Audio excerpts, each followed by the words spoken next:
Bonjour à toutes et à tous, bienvenue à cette webconférence qui est co-organisée par Suez, l'AST et Idealco. Un bienvenue particulier à ceux qui nous rejoignent pour la première fois dans cet exercice. Nous allons parler aujourd'hui de la mise en place du nouveau diagnostic permanent, une démarche d'amélioration continue des systèmes d'assainissement. Je suis Marie Langlois-Berthelot, responsable de contenu pédagogique pour le pôle Eau d'Idealco, et j'ai le plaisir d'accueillir aujourd'hui Jonathan Bertel, directeur et chef de projet chez 3DO. Bonjour Jonathan. Bonjour. Gilles Andrea, référent des réseaux de collecte et de pluviales chez Suez. Bonjour Gilles. Bonjour. Vous êtes membres tous les deux du groupe de travail AST Nouveau Diagnostic Permanent et vous allez nous présenter les travaux de ce groupe et l'ouvrage qui est actuellement en relecture et qui va donc paraître prochainement. Nous aurons ensuite un retour d'expérience à deux voix sur la mise en place de cette démarche sur deux bassins de collecte du territoire du SIARS, qui est le syndicat intercommunal d'aménagement de rivières et du cycle de l'eau, par Claire Saint-Laurent, bonjour, directrice d'assainissement au SIARS, et par Vincent Ancelin, adjoint au directeur d'agence chez Suez. Bonjour Vincent. Merci à tous d'être là aujourd'hui pour cette webconférence. Pour nos auditeurs, vous pouvez poser vos questions en cliquant sur l'icône Q&R qui va apparaître en bas de votre écran si vous bougez votre souris. Nous y répondrons lors des temps d'échange qui sont prévus à la fin de chaque présentation. Pour nos abonnés, vous retrouverez comme d'habitude cette webconférence en replay ainsi que les supports de présentation sur notre plateforme en début de semaine prochaine. Voilà, Monsieur Bertel, Monsieur Andrea, vous avez à présent la parole. Monsieur Ancelin, si vous voulez bien partager l'écran comme voilà, c'est parfait. Et lancer le diaporama. La parole est à vous. Merci beaucoup. Donc effectivement, dans un premier temps, nous allons vous présenter l'avancement du travail effectué par le groupe de travail diagnostic permanent au sein de l'AST. Donc, un bref rappel de quelques abréviations que vous risquez de rencontrer au cours de la présentation, mais qui, à mon avis, sont assez courantes pour chacun d'entre vous. Alors, cette présentation sera articulée comme ça s'affiche sur votre écran. Donc, on va rapidement présenter l'AST et la structuration du travail autour des groupes de travail. Ensuite, on va donc focaliser sur le diagnostic permanent, l'origine du concept, sa formalisation à travers la réglementation actuelle, les besoins exprimés qui en ressortent vis-à-vis de l'application de cette réglementation, ce qui va être l'occasion du coup pour nous de redéfinir la notion de diagnostic permanent, son articulation avec les autres démarches, et enfin on va parler du coup du guide en lui-même au stade où il en est, c'est-à-dire le document chapeau, les différentes fiches, et on va finir notre présentation sur la présentation de 3 fiches à titre d'exemple. Alors l'AST, Association scientifique et technique de l'eau et l'environnement, créée en 1905, qui compte environ 4000 adhérents, des adhérents très divers, puisqu'on retrouve bien beaucoup de représentants de l'État, les différentes agences de l'eau, le ministère. On y retrouve les différents exploitants, les différents bureaux d'études, les écoles, les organismes de recherche. Une petite mention quand même pour notre journal, le journal de notre corporation, de notre métier qui est TSM. C'est quand même un des seuls journaux qui nous permet de prendre connaissance des retours opérationnels et des innovations dans notre domaine. Par rapport à l'AST, l'AST donc est constitué de différentes commissions. L'occurrence, c'est que nous intéresse ici à la commission assainissement, pour laquelle travaillent notamment 2 groupes qui sont impliqués pour le présent guide, donc le groupe diagnostic permanent et le groupe hydrologie urbaine, qui ont tous deux donc participé à ce groupe. Alors la démarche, pourquoi l'AST a commencé à travailler sur le diagnostic permanent? Bien sûr, c'est lié à l'arrêté du 21 juillet 2015. Forcément, on a tous anticipé à un moment la nécessité de travailler sur ce sujet. Et cette démarche a été encouragée du coup par le ministère de la Transition écologique et solidaire. Du coup, ce groupe de travail s'est créé en juillet 2018. Et il n'y a pas eu d'orientation a priori. La première chose, c'est de réunir plusieurs personnes de nos métiers, donc des maîtres d'ouvrage, des exploitants, des bureaux d'études, les différentes agences de l'eau, et de se dire finalement la mise en œuvre de ce diagnostic, est-ce que ça pose des difficultés, oui ou non? Est-ce qu'on a tous la même compréhension de l'arrêté? On a pu voir lors des premiers échanges que ce n'était pas nécessairement le cas et qu'il nous a fallu un petit peu de temps pour réussir à converger, en tout cas pour avoir les mêmes compréhensions de ce qu'on pouvait entendre derrière le diagnostic permanent. Tout à fait, d'autant que le groupe est déjà assez large, puisque comme je l'ai dit tout à l'heure, il y a donc de nombreux maîtres d'ouvrage, des agences de l'eau, enfin les différentes agences de l'eau, mais finalement cette consultation initiale a encore été élargie à travers 2 journées d'échange, organisées par la section Hauts-de-France à Valenciennes et la section Sud-Ouest à Biarritz, Ouais. qui a permis là encore d'élargir encore l'intégration auprès de plus de maîtres d'ouvrage. Et surtout aussi, je pense aussi de recueillir un petit peu les attentes. Donc, parce que là, on avait dans la plupart des cas vraiment des membres de collectivités de taille très très différentes. Hein.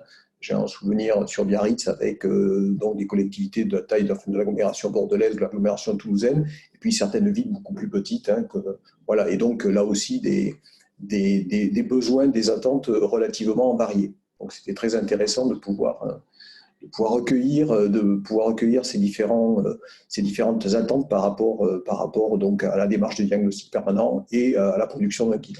Tout à fait. Et au final, il est ressorti que la recherche opérationnelle, elle, est bien mature. Il y a pas mal d'outils qui existent, mais mettre tout ça en cohérence à travers un guide est un besoin qui a émergé, qui a fait consensus. Et aujourd'hui, bien ce guide, on a commencé à le produire, on dirait au début de cette année. Et à ce stade, on a un premier jet qui est produit. Il a été relu en interne, c'est-à-dire interne au groupe et élargi par rapport à d'autres groupes de travail. Et on en est au stade, dès début décembre, on fera appel à chacun d'entre vous pour élargir cette relecture. Et ceci dans l'objectif de le distribuer dans la foulée, de diffuser, on va dire, dans la foulée. Donc le groupe de travail hydrologie urbaine, donc animé par Yves de Lucas et moi-même, comme je l'ai dit, une grande diversité de membres. On a donc pas mal de collectivités, des personnes des différentes agences de l'eau, des bureaux d'études, des entreprises, des exploitants.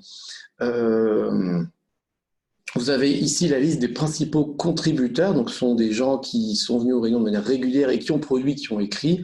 Donc là encore, on retrouve donc 2 agences de l'eau, Seine-Normandie, Loire-Bretagne, les 3 exploitants, Suez, Veolia, SOR, différents bureaux d'études, différents maîtres d'ouvrage des départements, des très gros comme le SIAP. On retrouve de la recherche, notamment à travers Cathy Ivéré, de l'IRSTEA et de l'ENGES. Et le ministère avec Christophe Venturini qui a participé aux Tout à fait. Bien, donc on va rentrer directement dans le vif du sujet en parlant des origines du concept. Alors, les notions de diagnostic ne sont pas des notions qui sont spécialement très récentes. Hein. Donc, les premières bases de diagnostic ont été, enfin en tout cas, on fait du diagnostic depuis les années 80-90, hein, et notamment poussé par l'IFSTAR, notamment. Il y a eu une première traduction réglementaire en fait, qui concernait essentiellement la partie autosurveillance, qui est dans la réglementation depuis maintenant, depuis l'arrêté du 22 décembre 1994, hein, donc des choses assez anciennes. Et donc beaucoup de travaux qui ont été faits en termes de diagnostic au cours des années 90-2000. Et depuis les années 2000, donc, on a vu apparaître donc, une extension du diagnostic qui était jusque-là vraiment orientée sur des problématiques de gestion des flux. Donc, sont venus s'ajouter des concepts de gestion patrimoniale, notamment à travers la démarche RERO, et une prise de conscience de la nécessité d'intégrer également tous les volets d'exploitation du système d'assainissement à travers les problématiques de maintenance électromécanique, d'inspection, etc. Donc, du point de vue du diagnostic, des diagnostics tels qu'ils étaient réalisés, qui étaient plutôt dans une approche de diagnostic relativement périodique, donc un certain nombre de limites sont apparues, hein, donc des études diagnostiques trop espacées, Donc un besoin de prolonger ces études, donc d'avoir de vraies mises à jour, d'avoir un suivi beaucoup plus régulier en continu, de manière à pouvoir intégrer les évolutions du système, les améliorations qu'on peut apporter, des problématiques de vieillissement du patrimoine, etc. Donc, être en mesure, plutôt que d'avoir à un moment donné une photographie instantanée, d'avoir une véritable démarche de suivi sur la durée du comportement, enfin en tout cas du fonctionnement du réseau, de son vieillissement, etc. Et ceci pour pouvoir agir rapidement, mais également pour pouvoir ensuite disposer de données qui alimenteront des études suivantes, etc. Donc, sur ces bases-là, l'arrêté du 21 juillet 2015, et donc qui a été détaillé à travers, enfin en tout cas qui a été complété par le commentaire technique, donc le commentaire technique numéro 2, donc la fiche 11. La réglementation nous donne un certain nombre d'indications sur ce que doit être le diagnostic permanent. Et avec donc déjà beaucoup d'informations au niveau de ce qui est dit ne serait-ce que dans l'article 12 de l'arrêté. Donc le diagnostic permanent s'applique donc aux agglomérations de plus de 10 000 équivalents habitants. Ce qu'on n'a pas spécifié, c'est que pour les agglomérations de taille inférieure, il y a un diagnostic périodique. On retrouve cette notion de diagnostic périodique avec la nécessité de faire cette photographie, en tout cas cet instantané, et avec une périodicité de 10 ans. Là, ce qui est dit, c'est qu'il faut en plus venir faire vivre et avoir cette notion de continuité. Donc, connaître en continu le fonctionnement et l'état structurel du système d'assainissement, prévenir ou identifier dans les meilleurs délais les dysfonctionnements du système. On est bien vraiment dans cette notion de suivre les dysfonctionnements et de pouvoir identifier au fil de l'eau des actions, soit des actions préventives, soit des actions correctives, de manière à corriger les problèmes rencontrés. Évidemment, tout ça dans une logique d'exploitation, d'amélioration continue du système. Alors, un élément aussi qui est extrêmement important et qui est précisé ici, c'est qu'il faut vraiment adapter le contenu du diagnostic permanent aux enjeux locaux. Alors, pour prendre un exemple, enfin, on a souvent, du fait de l'histoire, etc., on a souvent assimilé diagnostic périodique, diagnostic permanent à diagnostic des flux, au clair parasite, etc.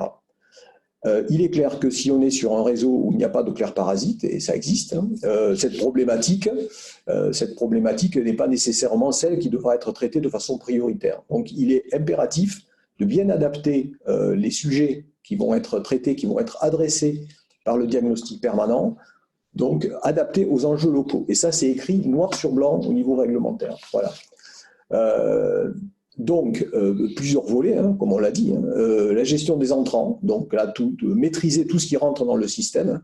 Donc ça veut dire s'intéresser au branchement, s'intéresser aux activités industrielles, s'intéresser au fait qu'on ne va pas envoyer des eaux claires, des eaux pluviales dans un réseau d'eau usée, etc. Donc, bien maîtriser, en tout cas, bien connaître les entrants. Toute la partie gestion patrimoniale, à travers la connaissance et la surveillance de l'état structurel du réseau, ça on aura l'occasion d'y revenir assez longuement par la suite.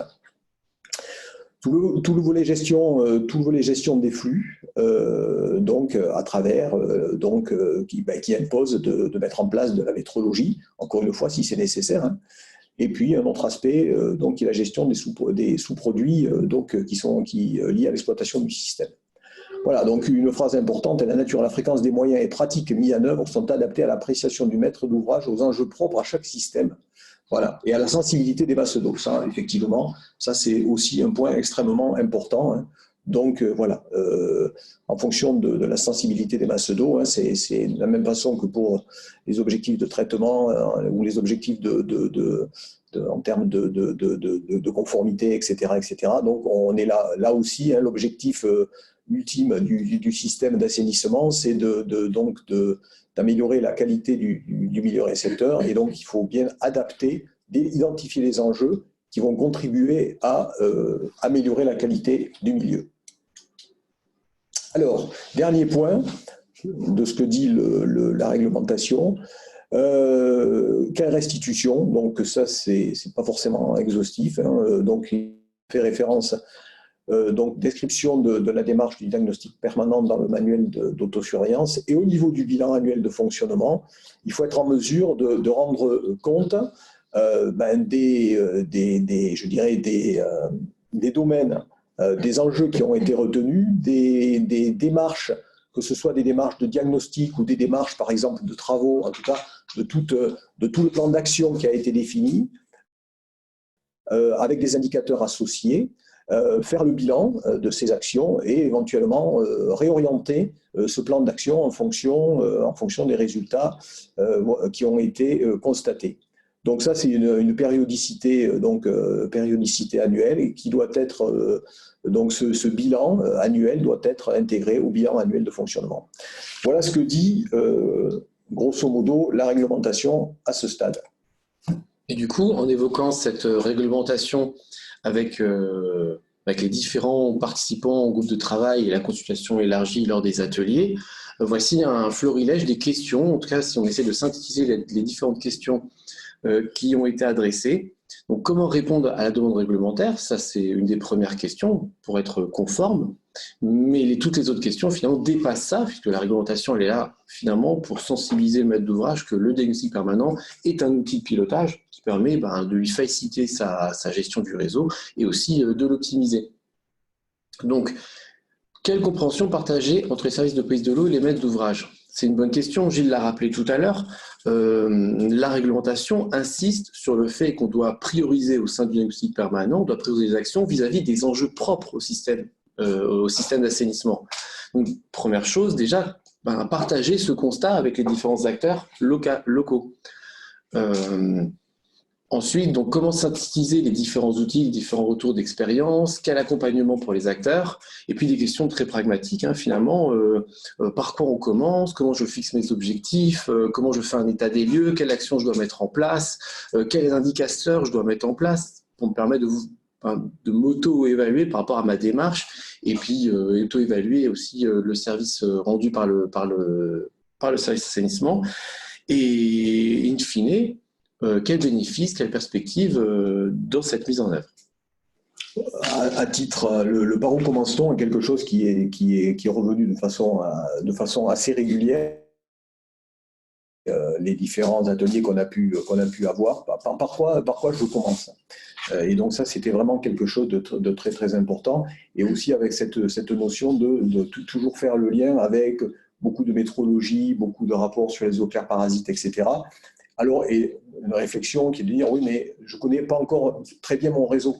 Ben ça, c'est déjà une réponse qui est apportée. Je ne connais pas bien mon réseau, ben c'est un véritable enjeu. Il va peut-être falloir que je commence par ça. Voilà. Donc ça, c'est déjà une réponse. Mais donc voilà, c'est l'identification des enjeux qui est forcément un élément fondamental. Tout à fait. Et du coup, sur la base de ces différentes interrogations, a été rédigé un guide qui est structuré comme il s'affiche actuellement. Donc, il y a une partie chapeau, donc structuré avec un avant-propos, le rappel réglementaire plus détaillé, mais comme a été présenté à l'instant par Gilles, des éléments de cadrage qui sont des éléments plutôt théoriques sur la démarche d'auto-amélioration induite par le process de diagnostic en continu, et puis ensuite la mise en œuvre de manière générale pour le service assainissement, et 14 fiches viennent compléter ce guide. Ces fiches, finalement, traduisent une mise en œuvre thématique par thématique. Et donc, dans cette partie, on va maintenant vous présenter plus particulièrement les parties 3 et 4 du guide, en commençant donc par les éléments de cadrage. Voilà, alors donc au niveau des éléments de cadrage, donc le guide reprend, enfin en tout cas est décomposé en différents sous-chapitres, hein, je veux dire. Donc quels sont les principes généraux du diagnostic permanent, rappeler ce que c'est un diagnostic, revenir sur la notion de continu qui a fait l'objet aussi de beaucoup de discussions. Donc quelle articulation avec les autres démarches, et là on parlera de façon spécifique donc du lien avec le schéma directeur d'assainissement. Donc c'est un sujet qu'on va traiter un tout petit peu plus loin. Bon, une première remarque. Donc la mise en œuvre du diagnostic permanent, c'est une réelle opportunité de prendre du recul pour mieux comprendre le fonctionnement du système, mieux comprendre son état, et à travers cette compréhension, de mettre en œuvre un certain nombre d'actions optimisées. Hein. Là, il y a une vraie notion de performance en termes de gestion du système, aussi bien du point de vue de l'exploitation que des investissements. Hein. Voilà. Et donc ça, c'est vraiment un véritable outil. Le diagnostic permanent doit être vu comme un véritable outil de la performance du système d'assainissement. Et c'est l'occasion, encore une fois, hein, de pouvoir prendre du recul. Quand on exploite au quotidien le réseau, on n'a pas toujours ce réflexe de prendre du recul. Le diagnostic permanent, ça permet de structurer vraiment cette démarche et de s'obliger à prendre ce recul, à rapporter, etc., etc. Donc, bon, ça, c'est des choses qu'au final, on a déjà évoquées jusqu'à présent. Hein. Donc, la notion de diagnostic, encore une fois, je ne vais pas insister, mais sur cette notion d'identification, dans les meilleurs délais, ça, c'est vraiment un élément important des dysfonctionnements, d'identifier les causes, de les hiérarchiser. Donc, effectivement, et l'objectif étant de mettre en œuvre, hein, donc des actions préventives et correctives dans le cadre d'un plan d'action avec des indicateurs, et donc tout ça pour piloter le système dans une logique d'amélioration continue. Donc, cette notion de diagnostic, il y a un élément aussi qui a fait l'objet au sein du groupe de beaucoup de discussions, cette notion de roue de Deming, c'est-à-dire de revenir, de définir des actions, suivre ces actions et ensuite évaluer la pertinence des actions et corriger ces plans d'action. Donc, un élément qui a été aussi important dans nos échanges, ça a été de montrer que la périodicité, cette périodicité, elle était elle était variable et elle était fortement dépendante, en tout cas du sujet auquel on s'intéresse. À titre d'exemple, alors cette notion de boucle, elle va aussi s'intéresser, aux moyens qu'on va mettre en œuvre, en tout cas en termes de mesures, etc. Donc, du point de vue de la périodicité, il est clair que quand on va s'intéresser, par exemple, à l'état structurel des collecteurs, on est là sur des approches de moyen long terme, et toutes les actions que l'on va mettre en œuvre sont des actions en termes de périodicité où les effets, par exemple sur l'état moyen du patrimoine, vont se faire ressentir sur des durées relativement importantes. A contrario, si je prends à l'opposé du spectre, donc des choses beaucoup plus court-termistes, hein, je vais prendre par exemple des problématiques d'obstruction de pompes. Alors quand je parle état structurel des collecteurs, oui, c'est vieillissement des collecteurs, etc. Sur la partie obstruction de pompe, hein, c'est une pompe qui n'est pas par exemple adaptée donc à son point de service, qui va avoir tendance à se boucher de façon extrêmement régulière, avec pour conséquence potentielle des déversements donc au milieu naturel. Là, on voit bien que la périodicité n'est pas du tout la même, et que en fait, on aura c'est carrément du suivi en continu, et des prises de décision de façon beaucoup plus régulière qui vont s'imposer. Mais là, en fait, ma boucle, elle devient très très courte. L'acquisition d'informations est immédiate. Le logger m'envoie une information comme quoi la pompe ne s'allume, enfin ne démarre plus. J'analyse les causes rapidement, dire quelqu'un va sur place, il voit que c'est bouché. Vu que c'est généralement des choses urgentes, on intervient tout de suite. Et on reboucle en termes d'informations pour voir si dans les heures qui suivent, on a bien des cycles de démarrage conformes au fonctionnement. Donc là, la boucle, pour le coup, elle est très rapide. Tout à fait.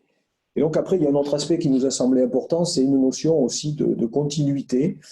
Donc de continuité sur, alors par exemple, sur les conditions d'observation. C'est-à-dire que si on fait changer, par exemple, sur des problématiques d'eau claire parasite, si on change sans arrêt la façon de mesurer, etc., d'une année sur l'autre, on ne va pas pouvoir reproduire, donc on ne va pas pouvoir, en tout cas, comparer les données obtenues. Donc, on s'inscrit, ce sont des démarches qui s'inscrivent sur la durée. Et donc, au sein des services, il est important aussi que tout ce savoir-faire soit assuré sur la continuité. Et donc, il y a vraiment cette notion d'observer les évolutions du système sur la durée. Donc, ça, c'est des choses qui sont importantes et il faut pouvoir donc organiser le diagnostic permanent avec cet aspect-là à l'esprit. La continuité du savoir-faire, qu'on a vu tout à l'heure, c'est vrai que c'est un bénéfice peut-être collatéral, mais c'est un bénéfice aussi. Si on prend un exemple, par exemple, de la modélisation des réseaux, qui n'est pas un incontournable, plutôt adapté aux collectivités de grande taille ou complexes. Mais c'est vrai que si on a une démarche de modéliser ou d'actualiser son modèle tous les 10 ans, c'est plus difficile de maintenir un niveau de compétence au sein du service que si on a une démarche continue de faire tourner par exemple, chaque grosse pluie 2-3 fois dans l'année, ou d'actualiser par rapport aux grands projets urbains tous les 2-3 ans, forcément une continuité d'utilisation qui entretient une continuité du savoir-faire. Donc, ce qu'on peut dire, c'est qu'on voit que, encore une fois, c'est que le diagnostic est un véritable outil de pilotage. Donc, effectivement, il va être à l'interface de nombreuses démarches. Donc, des démarches, on l'a dit, de gestion patrimoniale, on a parlé de métrologie, on n'a pas trop parlé de modélisation, mais je crois que tu as l'occasion d'y revenir un petit peu par la suite. Bon, bien évidemment, l'autosurveillance, qui est un élément tout à fait fondamental. Donc, toute la partie exploitation, donc une restitution au travers du bilan annuel de fonctionnement et donc vraiment, on voit un outil vraiment à l'interface. Et donc, on va faire un petit zoom là sur la partie donc schéma directeur d'assainissement. Donc, le schéma directeur d'assainissement, dans un schéma classique, donc on est sur une démarche, c'est ce qu'on a dit, de cycle relativement long. Et encore, quand on dit 10 ans, c'est souvent... il arrive fréquemment que ça soit plus espacé. Donc une périodicité relativement, enfin en tout cas un espacement relativement long entre chaque mise à jour du schéma directeur. Donc schéma directeur alimenté par un diagnostic ponctuel, donc élaboration d'un plan d'action et ensuite mise en œuvre de ces actions, encore une fois avec un retour uniquement au bout de 10 ans et pas nécessairement de possibilité d'adapter au fil de l'eau. Donc ça, c'est quelque part une façon de présenter le schéma, donc le schéma qui est proposé à travers la mise en œuvre du diagnostic permanent. C'est faire du schéma directeur d'assainissement un cadre qui va produire des orientations pour les 10 ans à venir. Et ces orientations, on va les faire vivre, on va les faire évoluer grâce au diagnostic permanent, avec, comme on l'a dit tout à l'heure, des boucles de durée plus ou moins importantes. Ça peut être même, comme on l'a dit, inférieur à 1 an. Donc des boucles plus ou moins importantes, de durée plus ou moins importante. Et donc, une véritable intégration du diagnostic permanent dans le cadre de ce schéma directeur qui définit un cadre global. Et que le diagnostic permanent va permettre d'affiner, de faire vivre, etc. Quitte, au final, de données qui auront été enrichies au fil du temps sur des durées d'observation relativement longues et qui faciliteront d'autant le travail de mise à jour du schéma directeur d'assainissement au bout d'une dizaine d'années. Ce qu'on peut noter, c'est que cette démarche-là, qui a l'air compliquée, en réalité, on l'applique déjà dans notre vie du quotidien. quand on a un prénom sportif, quand on gère sa santé, l'école des enfants. Alors ça a l'air trivial comme ça, mais si on prend le suivi des enfants à l'école, on a des moments où on rencontre le maître ou la maîtresse, on regarde le bulletin, ça c'est un peu le schéma directeur, c'est-à-dire qu'on a une vision très générale sur l'ensemble des matières. Puis en rencontrant la maîtresse, on va voir peut-être une sorte de plan d'action, faut lire plus, faut peut-être plus travailler les maths, j'en sais rien. Mais on ne va pas attendre le prochain rendez-vous avec la maîtresse pour savoir si ça va mieux. C'est-à-dire qu'on va mettre en place des démarches avec l'enfant. Donc on va peut-être s'investir un peu plus dans le suivi des devoirs tous les soirs. Peut-être qu'une fois par semaine, on va essayer de voir les leçons de la matière que la maîtresse nous a conseillé de réviser. Voilà, c'est des choses qu'on fait au quotidien. C'est pareil pour notre santé, quand on suit son poids, quand on suit l'entretien de la voiture. Voilà, il y a des moments où on fait un diagnostic approfondi. On ne va pas attendre 2-3 ans pour refaire un diagnostic approfondi. On a des petites démarches au quotidien ou à l'échelle de la semaine, du mois, pour voir si on suit bien les objectifs qu'on s'était fixés. Alors juste une petite information, donc il y a un projet d'arrêté modificatif donc de l'arrêté du 21 juillet 2015 donc, qui est en cours de réflexion et en fait un des éléments importants qui devrait être apporté par cet arrêté modificatif et en fait le schéma que vous avez à l'écran, quelque part, ce schéma d'intégration du diagnostic permanent donc dans un cadre de schéma directeur d'assainissement. Donc ça, c'est quelque chose qui n'apparaissait pas dans le texte initial. Il n'y avait pas de lien aussi direct. On s'était rendu compte au travers des travaux du groupe que c'était quelque chose qui est apparu petit à petit comme une évidence, ce qui n'était pas du tout le cas au départ. Et en fait, c'est en train d'être repris potentiellement au travers de cet arrêté modificatif. Donc voilà, c'est un schéma qui va être probablement proposé dans les évolutions réglementaires de l'arrêté du 21 juillet. Donc là, on vient de présenter le contenu de la partie 3. La partie 4 traite donc de la mise en œuvre de ce diagnostic permanent. Ce qu'on peut dire déjà dans un premier temps, c'est que forcément, il y a un investissement initial à faire. Oui. Donc, mettre en œuvre le diagnostic permanent, la première année, forcément, ça va être plus compliqué puisqu'il faut changer ses méthodes de travail et mettre en place des outils. La démarche globalement décrite dans cette partie sera d'abord réaliser un état des lieux de son système, identifier les enjeux pour sa collectivité, si possible en les partageant avec les différents acteurs locaux, comme on l'a dit tout à l'heure, être sûr que ces objectifs-là, le maître d'ouvrage peut les partager avec l'agence de l'eau, la police de l'eau, et ensuite construire ce diagnostic permanent.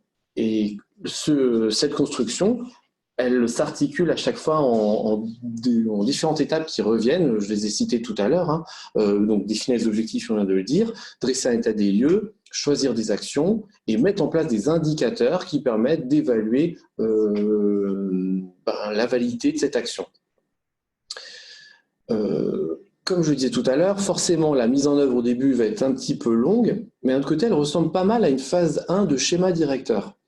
Donc, un des conseils qu'on peut donner, c'est peut-être de profiter du prochain schéma directeur ou de sa prochaine actualisation, justement pour lancer la démarche. Puisque au cours d'un schéma directeur, on va faire un bilan des données, on va faire un bilan sur les différents outils de travail, de validation de données, de modélisation, enfin, on va faire un bilan des différents outils de travail, peut-être profiter de cette phase-là pour pérenniser la démarche et lancer son diagnostic permanent. Alors, ça peut être un point de départ, effectivement, mais encore une fois, comme je le disais tout à l'heure, on peut faire un certain nombre de constats a priori, pas a priori, mais en tout cas de constats assez rapides, comme encore une fois, je n'ai pas eu de connaissance suffisante de mon réseau.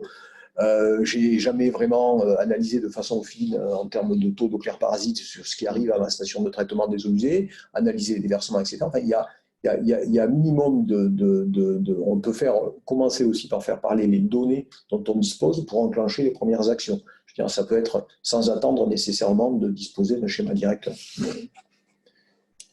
Alors justement, par rapport à la rédaction du guide, on a raisonné vis-à-vis des enjeux de la collectivité. Donc, dans un premier temps, nous avons listé les différents enjeux, quitte à développer ensuite des sous-enjeux. Et pour chacun de ces enjeux, on a identifié des leviers opérationnels, on va dire certaines actions. Ça constitue une espèce de tableau qu'on a remis ici, mais de manière simplifiée pour que ça rentre dans le slide. Mais au final, ça va être vraiment la grille de lecture du guide. Si on regarde donc ici, on voit que parmi les enjeux identifiés, donc la conformité réglementaire, en séparant par exemple la partie réseau de la partie station, la préservation du milieu naturel récepteur, la prévention donc, des inondations par ruissellement urbain, la gestion du patrimoine, l'exploitation et enfin tout ce qui est maîtrise de l'empreinte environnementale. Et donc chacun de ces enjeux est ensuite décliné en sous-enjeux pour aboutir à différentes actions. Et on notera que des fois, certaines actions peuvent servir plusieurs enjeux. Et c'est pourquoi ce tableau est une vraie grille de lecture du guide, c'est que dans le guide, vous retrouvez donc ce tableau avec une 4e colonne qui sont les différentes fiches. Et une fiche, par exemple, je ne sais pas, moi, réduire les H2S, gérer son patrimoine, acquisition de la donnée, et bien ces différentes fiches pourront concerner plusieurs enjeux. Et donc, c'est une manière à chaque fois de pouvoir jongler sur l'intérêt des fiches par rapport à vos problématiques. Et au final, on arrive donc à la structuration du guide qui suit. Donc, je l'avais déjà présenté tout à l'heure, mais maintenant, on va pouvoir la détailler. Donc, la partie théorique, dont on a déjà bien parlé, le document chapeau, et donc 14 fiches, avec la plupart des fiches qui reprennent des objectifs, gérer sous forme d'action, gérer mon patrimoine, maîtriser la disponibilité des équipements électromécaniques, maîtriser l'encrassement, gérer les mauvais branchements, vous allez pouvoir le lire. Et il y a 2 fiches qui sont plutôt outils, qui sont acquisition et gestion de la donnée et optimisée via la modélisation. Et du coup, ce qu'on vous propose maintenant, c'est de vous décrire 3 fiches parmi les 14 qui vont constituer le guide pour que vous puissiez voir un petit peu l'état d'esprit et comment elles sont structurées. Alors, une première, comme on l'a dit, la gestion patrimoniale, c'est un élément tout à fait essentiel donc, du diagnostic permanent. Alors, juste pour commencer, pour vous expliquer un tout petit peu la façon dont les fiches sont structurées, donc il y a une première partie de la fiche qui parle de la problématique, en tout cas qui essaie de décrire la problématique, les objectifs donc en tout cas pour ce thème-là. Une deuxième partie qui parle donc de l'état des lieux et donc des outils de diagnostic qu'on peut mettre en œuvre pour ce levier-là, ainsi que des actions qu'on pourra engager pour amener des améliorations, etc. Et au final, donc toute une partie de suivi, de pilotage au travers d'un certain nombre d'indicateurs qui sont proposés. Donc je reviens un tout petit peu en arrière, donc sur le volet de la gestion patrimoniale. Donc encore une fois, j'insiste, mais c'est vraiment une composante essentielle du volet du diagnostic permanent. 2 aspects, connaître, donc avoir un inventaire de son patrimoine et donc ensuite évaluer son état structurel dans un objectif de réaliser, de définir des programmes de travaux, donc de réhabilitation, de renouvellement, etc., de réparation, le cas échéant, afin donc d'améliorer globalement, soit de maintenir à un certain niveau donc l'état du réseau et de manière à améliorer la performance du système. Alors, ça fait partie des sujets, donc on parlait tout à l'heure au niveau bibliographie, etc. Donc ça fait partie de sujets sur lesquels il y a eu beaucoup de travaux, et donc il existe un guide ASTE qui a été publié, je crois, en 2015 ou début 2016, donc sur la gestion patrimoniale des réseaux d'assainissement. Et en fait, on fait largement, dans cette fiche, on fait largement référence donc, à la démarche de gestion patrimoniale qui est décrite dans ce guide de l'ASTE qui est, je crois, téléchargeable sur le site de l'ASTE. Je rebondis là-dessus, mais de manière générale, on n'a pas voulu redécouvrir l'eau chaude à chaque fois. Chaque fiche nous fait un recto verso, ce n'est pas long. Et l'idée, ce n'est pas de développer comment faire. Déjà, il y a une grosse partie, vous savez, enfin, on sait tous déjà. Mais à part ça, comme l'a indiqué Gilles, il y a des guides. Donc, par exemple, la fiche gestion patrimoniale, effectivement, fait référence au guide gestion patrimoniale. La partie modélisation fait référence à la réécriture de l'IT 77. La mesure pollution fait référence aux guides turbidité. Enfin voilà, il y a de toute façon, l'idée c'est plutôt de savoir comment je structure ma démarche. Après le comment faire, eh bien on oriente vers des ouvrages de référence.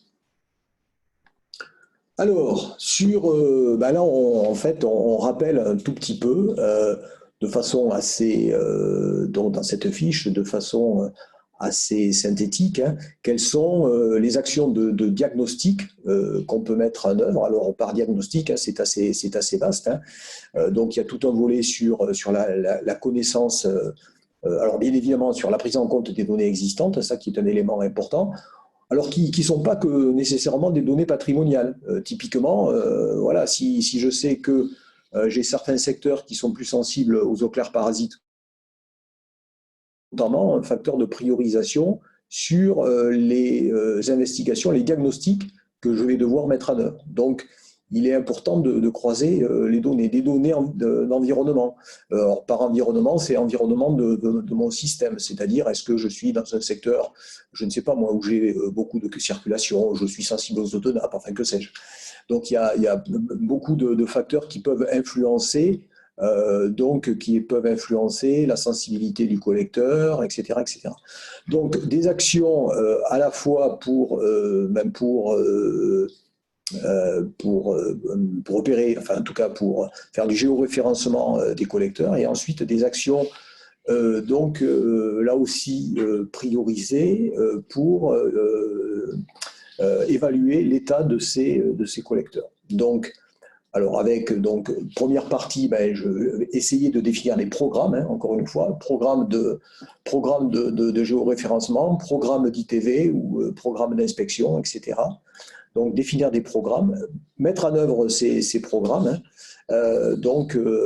c'est ce que je disais, de géoréférencement, etc., d'ITV, et pour aboutir au final à noter les collecteurs, hein, croiser avec des analyses de risque de manière à définir des priorités de travaux, de travaux de réhabilitation ou de renouvellement. Donc ça, on est encore là dans une phase de diagnostic, et ensuite, en termes de mise en œuvre d'action, ça va être de mettre en œuvre ces travaux, et donc de les suivre, hein, avec là aussi un certain nombre d'indicateurs qui vont pouvoir tracer le fait que je suis bien mon programme de travaux de renouvellement de réhabilitation. Et voilà, et donc ensuite, proposition d'un certain nombre d'indicateurs. Alors là, c'était juste un extrait, donc je ne vais pas tous les mentionner. Bon, mais il y a des indicateurs purement réglementaires, hein. L'indicateur réglementaire de connaissance et de gestion patrimoniale, donc qui est un indicateur tout à fait réglementaire, mais on peut, par exemple, le coupler avec voilà, combien j'ai de taux de regard à jour dans mon SIG, avec des données en X, Y, Z, voilà, bon, ou des pourcentages de linéaires renseignés en diamètre, matériaux, etc., date de pose, enfin voilà. Donc, je ne vais pas rentrer dans le détail, hein, voilà, c'est donc l'idée, c'est à la fois à travers des indicateurs pour la connaissance du patrimoine et pour l'état du patrimoine, des indicateurs de performance et de moyens. Donc là, c'est juste un extrait, mais c'est de pouvoir vraiment suivre. C'est en tout cas l'efficacité de toutes les actions, aussi bien de diagnostic que de travaux qui auront été décidés et mis en œuvre plus en amont. Alors, une autre fiche, acquisition de la donnée. Alors, cette fiche nous a semblé essentielle, puisque on constate quand même qu'il y a pas mal d'études, de maîtrise d'œuvre, de travaux, voire la démarche elle-même de diagnostic permanent, qu'on est prêt à lancer, pour lequel on a déjà prévu un délai des fois très serré. Et au moment où on a notre réunion de démarrage, on se rend compte qu'un tiers des données nécessaires ne sont pas disponibles, ne sont pas actualisées. C'est-à-dire que c'est souvent une autre étude qui est l'occasion de réactualiser ou de faire le point sur ces données. Et ça, ce n'est pas forcément la bonne démarche. On a besoin de beaucoup de données avec une grande diversité des sources. Et au final, c'est peut-être une bonne chose qu'au sein d'un service, il y ait un responsable de la donnée, voire qu'il y ait une démarche spécifique à l'acquisition de la donnée. Donc, parmi ces données, on peut citer les données structurelles dont vient de parler Gilles. Effectivement, connaître tous ces regards positionnés géographiquement en altitude et connaître leur profondeur, c'est le minimum. Les conduites, connaître à chaque fois le type de section, leur taille, le nœud amont, le nœud aval de raccordement, avoir une fiche spécifique à tous les ouvrages spéciaux qu'il y a sur le réseau, donc les pompes, les déversoirs d'orage, les vannes. Donc voilà, pour la partie structurelle. Historiser l'état d'encrassement à travers les interventions, savoir si c'est du préventif ou du curatif. Il y a tout le volet métrologie qui est en plus très vaste. La métrologie, c'est aussi bien la mesure des pluies, la mesure de l'état du milieu récepteur, bien sûr les mesures de débit et hauteur au sein du réseau. Il y a tout ce qui est disponibilité des équipements électromécaniques, on a donné l'exemple tout à l'heure avec les pompes, historiser les différentes interventions des agents sur le terrain, tout ce qui concerne les parcelles privées, avoir éventuellement des plans, au moins connaître le mode de branchement, connaître le mode de gestion des eaux pluviales au niveau de cette parcelle, est-ce que des techniques alternatives ont été mises en œuvre, si oui, qui les exploite, quel est l'impact sur le réseau.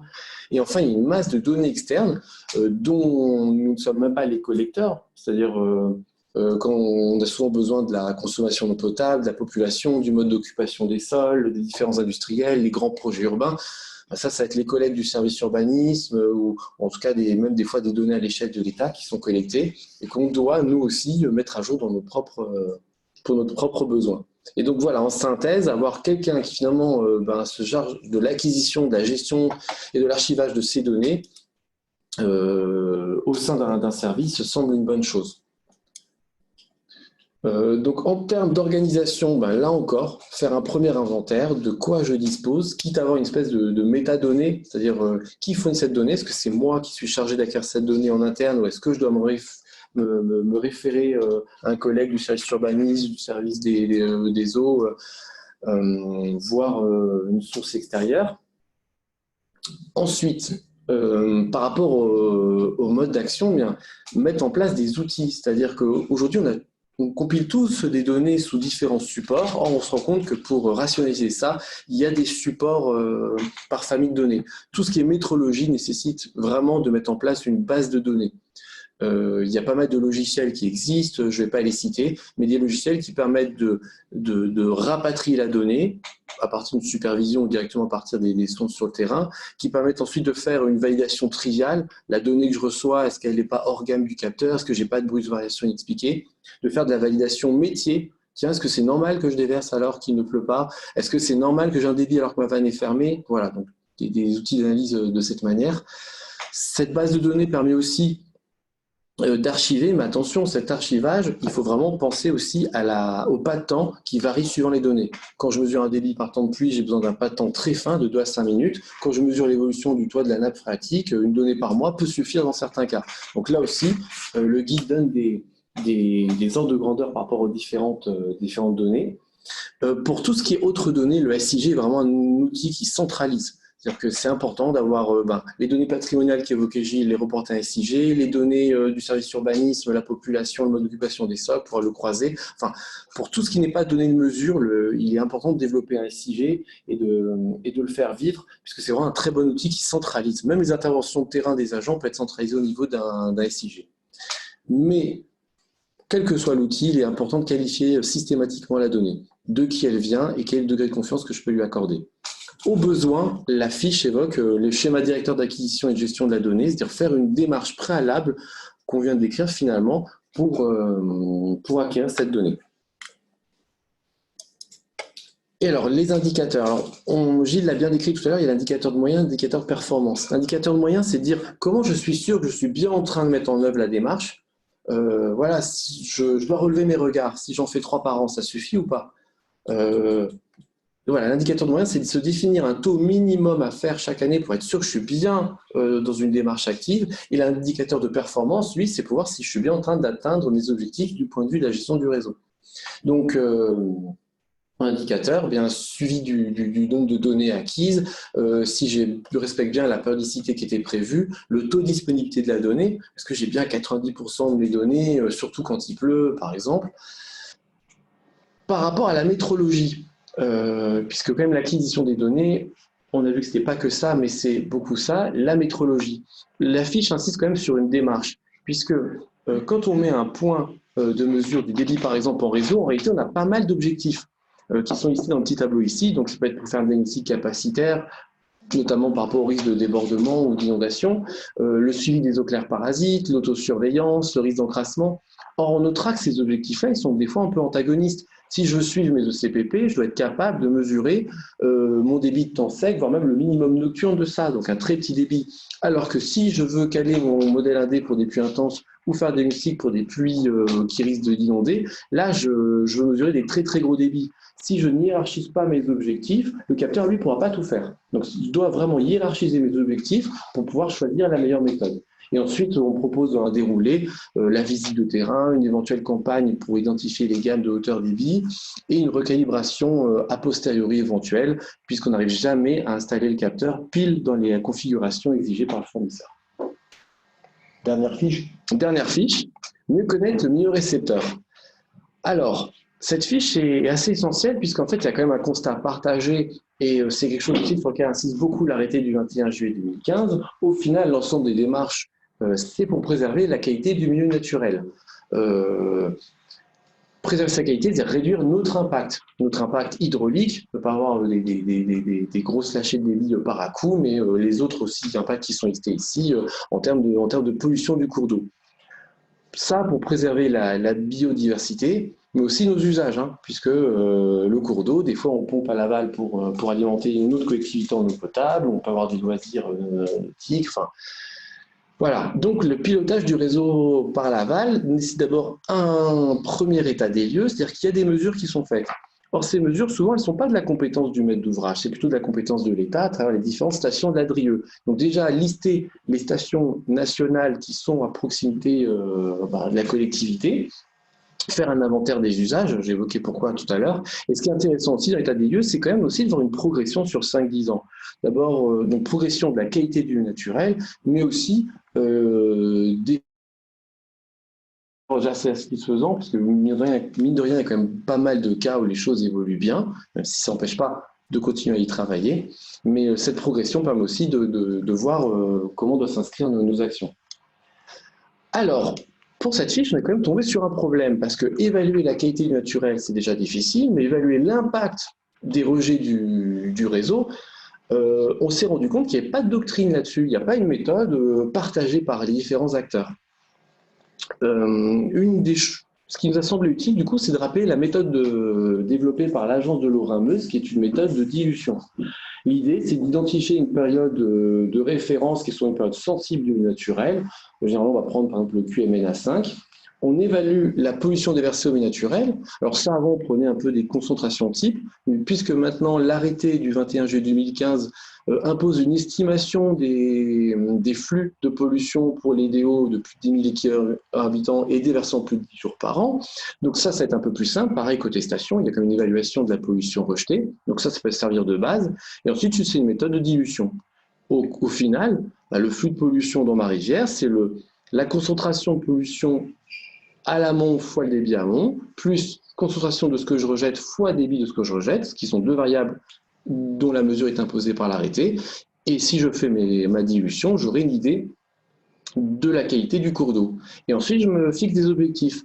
L'agence de l'eau Rhin-Meuse fixe par exemple, je ne dois pas déclasser plus de 10% du temps de la période sensible et pas déclasser de plus de 2 classes 5% du temps. Voilà, donc ça donne un objectif. Du coup, vis-à-vis des actions à mettre en œuvre, la collecte annuelle des stations nationales, mettre en œuvre éventuellement des mesures complémentaires pour suivre la rivière et nos rejets, voir la progression et donc aussi calculer des indicateurs.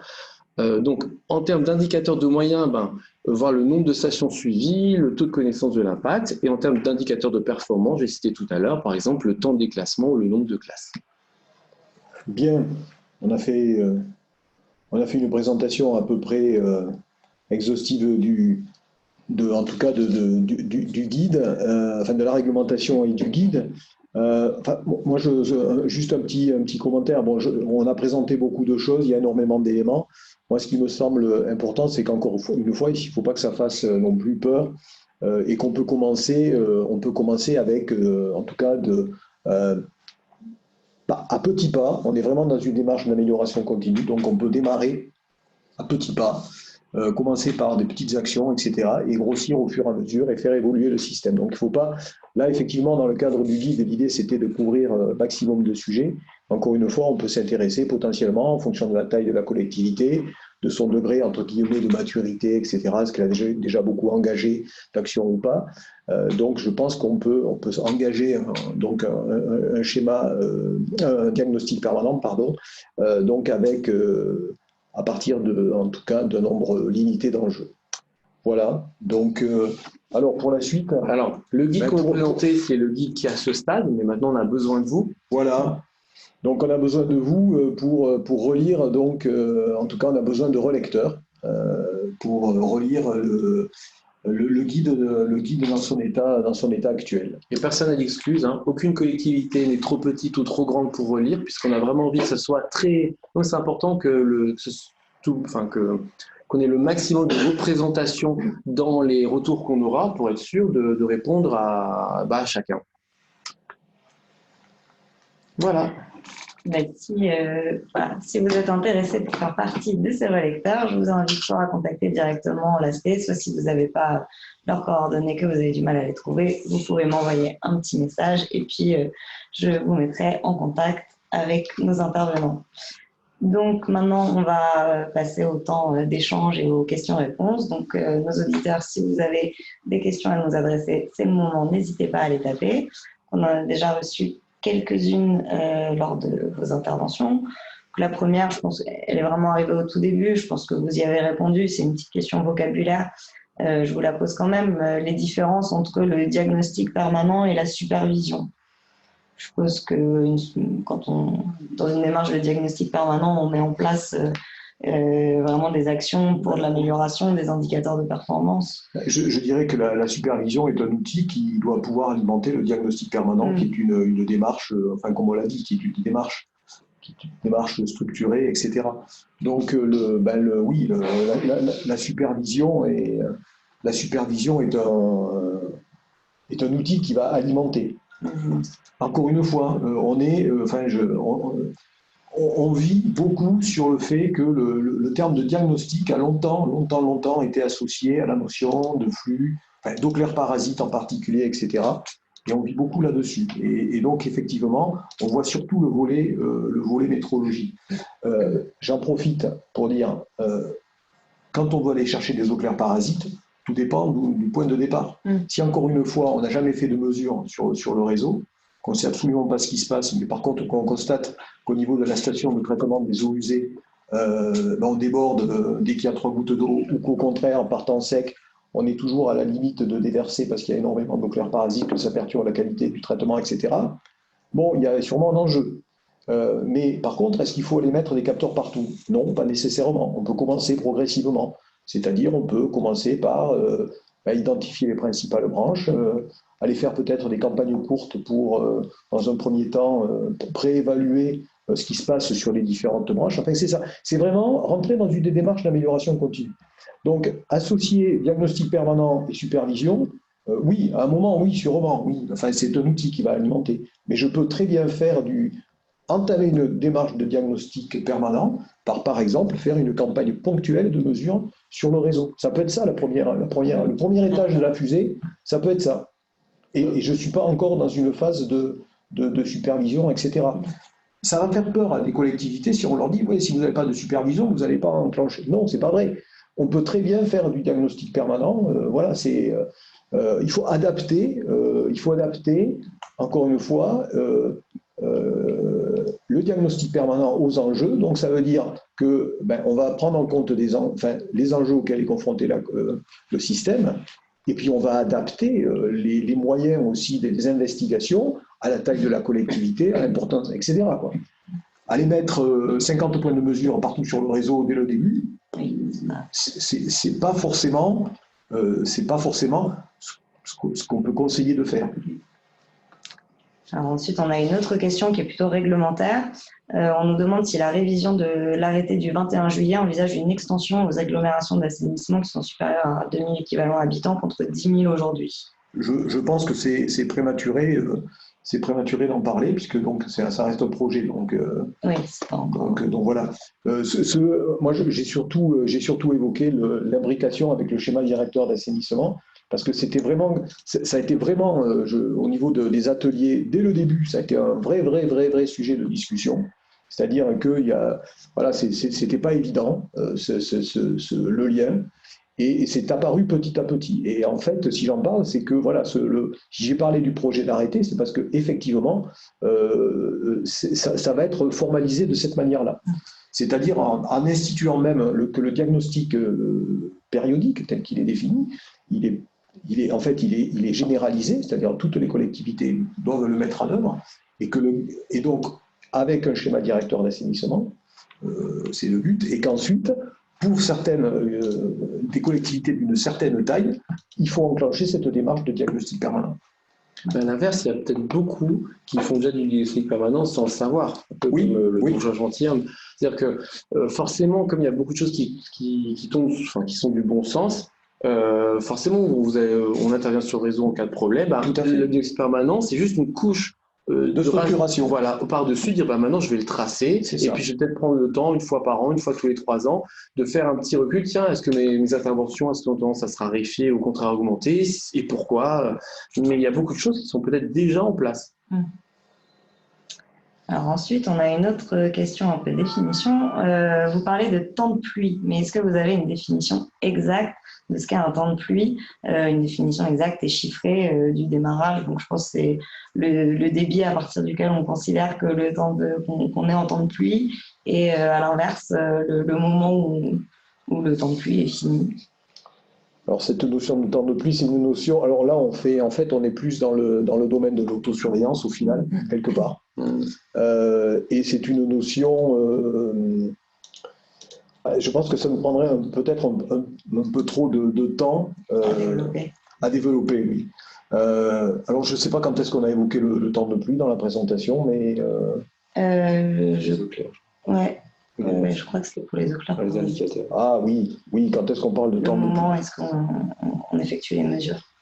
Oui, alors en fait, il y a ce volet réglementaire du temps de pluie par rapport à la problématique de déversement de temps de pluie, enfin déversement de temps sec, déversement de temps de pluie. Et donc là, avec des définitions administratives qui sont pas nécessairement très, enfin en tout cas, c'est pas d'une grande simplicité. Après, si ça fait référence donc oui, enfin par rapport à la problématique des eaux claires, des eaux claires parasites, enfin tout ce qui va être lié oui, à la recherche des eaux claires, ça c'est plus par rapport à la réponse du réseau. Voilà, c'est ça, c'est vraiment, c'est-à-dire dès qu'il y a 3 gouttes d'eau, j'ai mon réseau d'eau usée qui réagit, etc. Donc voilà, c'est plutôt cette problématique-là.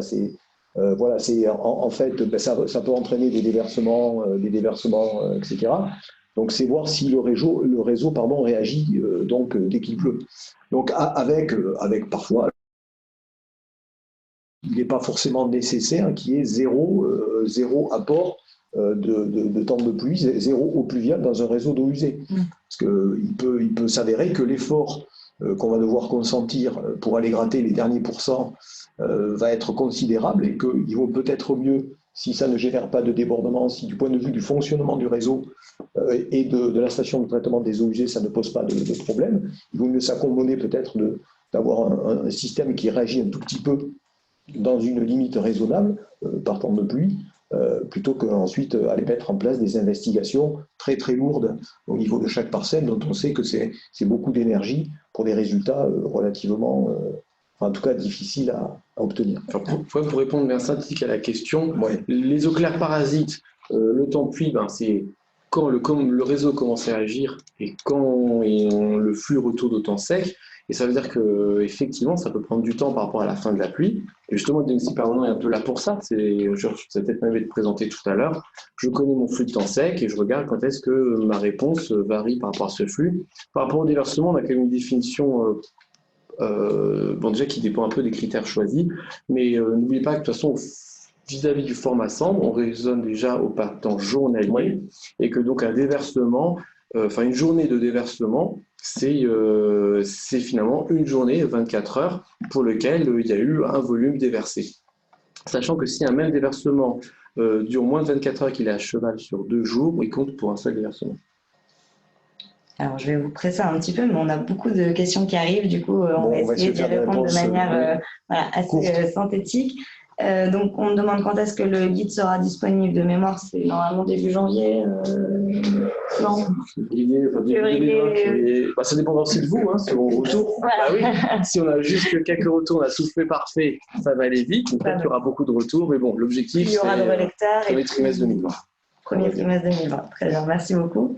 Ensuite, on nous demande, est-ce que le diagnostic permanent est validé par les agences de l'eau pour obtenir des subventions dans le cadre de la mise en œuvre des travaux?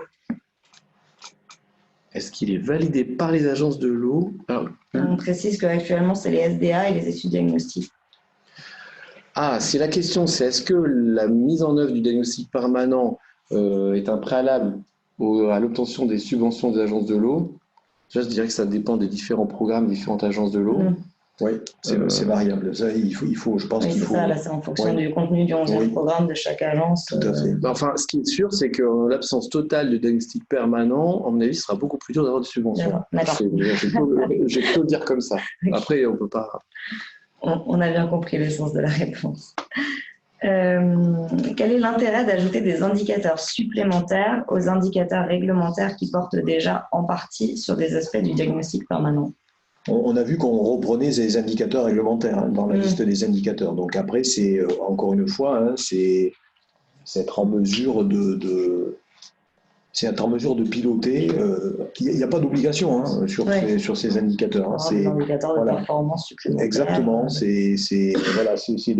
On ne fait que proposer un certain nombre d'indicateurs. Certains sont des indicateurs réglementaires et d'autres, ils sont là pour évaluer la performance des actions de diagnostic ou de travaux qui sont réalisés. Ok, alors on en a encore quelques-unes. Quel type d'audit peut lancer le maître d'ouvrage pour suivre la qualité du diagnostic permanent réalisé par un délégataire? Est-ce qu'il y a un audit C'est une question, c'est ça? Oui, alors comment répondre? Je dirais déjà que alors, tout dépend de ce qu'on met derrière la démarche de ce qu'on entend derrière le diagnostic. C'est une démarche qui de toute manière c'est une démarche qui doit être conjointe, c'est-à-dire le délégataire, il ne va pas décider dans son coin, etc. Donc c'est forcément un travail conjoint entre le maître d'ouvrage et le délégataire. Donc il y a en termes de choix des enjeux, de définition des enjeux, de définition des indicateurs, de travail sur les plans d'action, etc., sur les délais, etc. J'aurais même tendance à dire que ça peut être pratiquement un outil de pilotage du contrat de délégation de service public. Pratiquement. C'est-à-dire que, à travers, dans les contrats de délégation de service public, il y a beaucoup d'indicateurs qui sont définis, etc.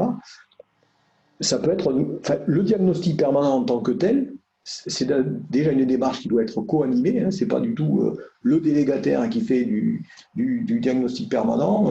C'est vraiment une démarche, je pense, partenariale. Et encore une fois, ça me semble, c'est potentiellement un outil de suivi du contrat de délégation de service public.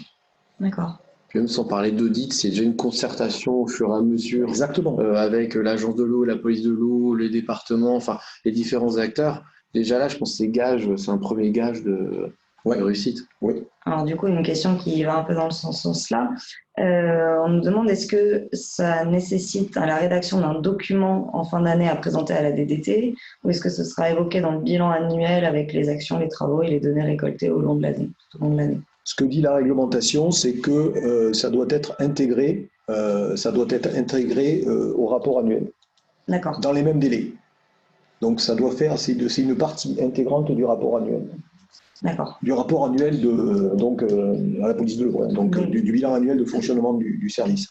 Donc il n'y a pas nécessité de déposer un document spécialement pour la DDT. Non, c'est un chapitre spécifique. C'est un chapitre du bilan annuel. Tout à fait. Après, dans le suivi, je dirais, au niveau du maître d'ouvrage, il peut y avoir donc après des documents de suivi, etc. Enfin bon, voilà, après on peut l'animer un petit peu comme on veut, mais Mais après, d'un strict point de vue formel, oui, c'est au niveau du bilan annuel de fonctionnement. Okay. Alors, une dernière question et on passe à la partie retour d'expérience. De quels moyens de pression la collectivité dispose-t-elle pour que des particuliers mal raccordés se mettent en conformité? Ah. Eh bien, non, déjà, vaste question. Ouais. Mais officiellement, au moment où on change de propriétaire, le notaire doit mener un certain nombre de contrôles, notamment il y a la pas d'obligation. conformité. C'est pas obligatoire. Réglementairement, c'est pas une obligation. Non, c'est un vrai sujet. C'est un vrai sujet. C'est un vrai sujet. Voilà. Donc, c'est une bonne question. C'est une excellente question. Après, bon, là, on parlait de pression. Il y a quand même certaines collectivités qui, des fois, mettent en place des programmes d'animation. Enfin, j'ai vu ça dans le Val-de-Marne, il y avait un service qui vraiment animait dire qu'il y avait des travaux de mise en séparatif qui s'effectuaient, et il y avait du coup un programme d'animation, de sensibilisation auprès des riverains pour expliquer pourquoi on fait ça, quel impact ça avait. Je ne pense pas que ça résout tout, mais c'est peut-être aussi une idée, quoi. Oui, après, je pense, voilà, mais le terme de pression, bon, c'est vraiment... non, c'est... Quel levier. Oui, en tout cas, c'est pas... Alors après, oui, on peut imaginer plein de choses. Donc, de la sensibilisation, pourquoi on fait ça? Enfin, je veux dire, voilà, déjà, expliquer un petit peu de pédagogie, probablement. Expliquer donc pourquoi on est à la recherche Enfin, en quoi le fait d'être mal raccordé, ça pose des problèmes. Alors, je pense qu'on a quelqu'un qui nous apporte un début de réponse qui nous dit que dans leur communauté de communes, les contrôles ont été rendus obligatoires pour les ventes immobilières. Donc, tout à fait, mais c'est local, c'est pas une réglementation nationale. Non. Nationalement, rien ne l'oblige. Contrairement à d'autres domaines, il n'y a pas de réglementation nationale qui dit lors d'une cession, il faut un certificat démontrant la conformité de l'assainissement. Ça existe. Alors effectivement, après, c'est du libre à chaque collectivité, mais ça reste une réglementation locale. Enfin, la réglementation, oui, je vous remercie locale. Pour toutes ces questions. Je n'ai pas envie de trop imputer le temps de parole du retour d'expérience parce que je pense que c'est une partie qui vous intéresse beaucoup. Du coup, on va passer sans plus tarder à cette partie-là. Donc, Monsieur Ancelin, je vous laisse faire à nouveau la petite manip pour partager la deuxième partie de votre PowerPoint. Merci pour toutes ces questions et donc n'hésitez pas sur cette deuxième partie à les poser et nous ferons pareil un temps d'échange à la fin.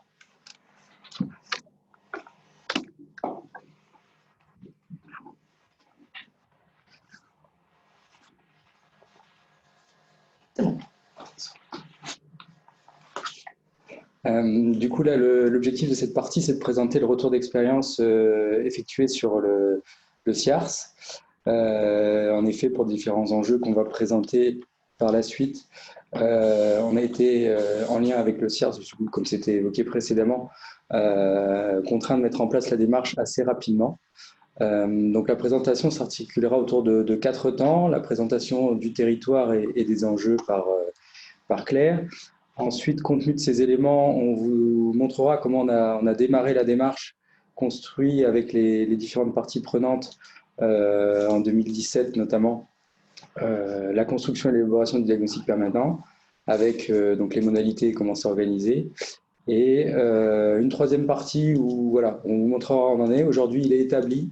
On estime que son appropriation n'est pas complètement terminée, son intégration aussi à la vie du service, des services, que ce soit la collectivité CIARS ou nous exploitants, n'est pas terminée. Donc voilà, l'état de nos réflexions.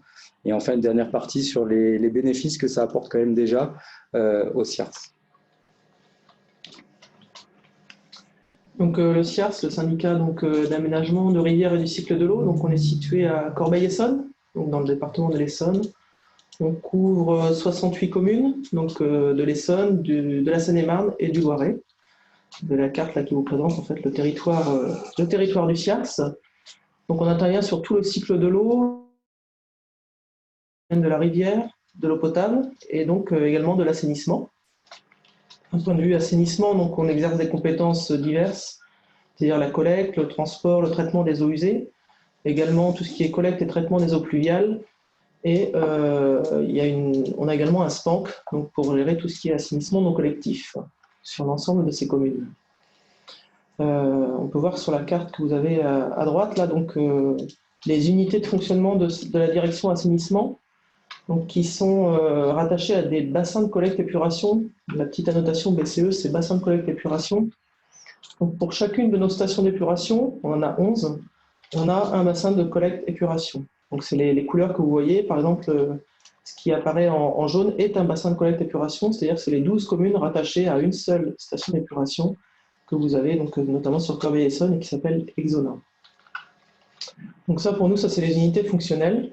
Et à l'échelle de ces bassins de collecte épuration, on mène diverses missions d'un service public assainissement. Et pour 2 d'entre eux, on a choisi en fait dès 2017, là, comme le disait Vincent, donc de mettre en place ce diagnostic permanent. Donc c'est les 2 bassins de collecte épuration que vous avez entourés en rouge. Donc le bassin de collecte épuration d'Exona, donc que je vous ai cité tout à l'heure, qui est coloré en jaune, donc les 12 communes. C'est à peu près 350 km de réseau d'eau usée et une station d'épuration donc de 96 000 équivalents habitants.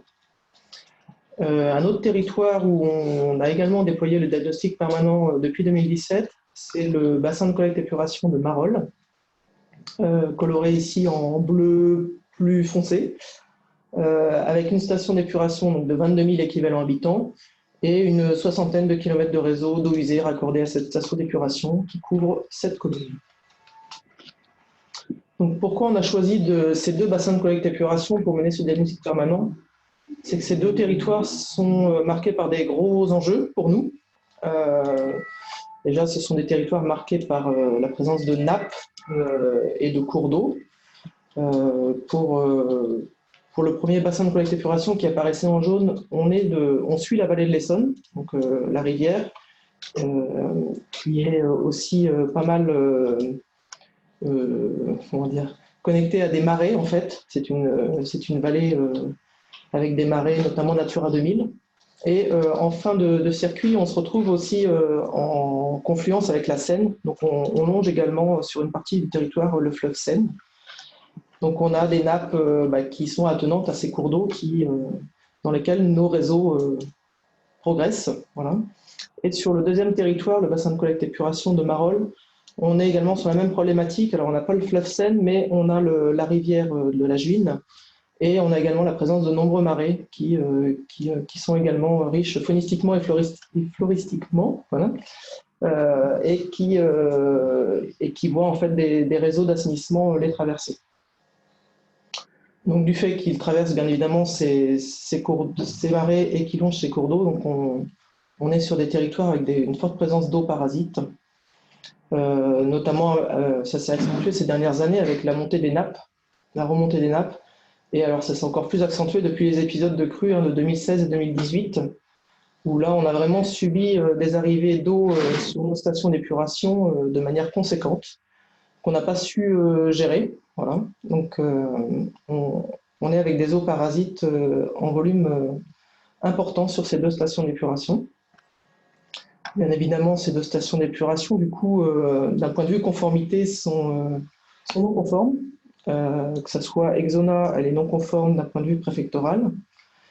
Et pour ce qui concerne la station de Marolles, elle est non conforme d'un point de vue préfectoral, avec une mise en demeure. Et elle est également non conforme d'un point de vue européen. Elle fait partie des 350 stations au niveau national non conformes européens. Donc un très gros enjeu pour nous, c'est de régler ces non-conformités sur ces 2 stations d'épuration. Et ces non-conformités sont essentiellement dues aux arrivées d'eau parasites sur les réseaux de collecte.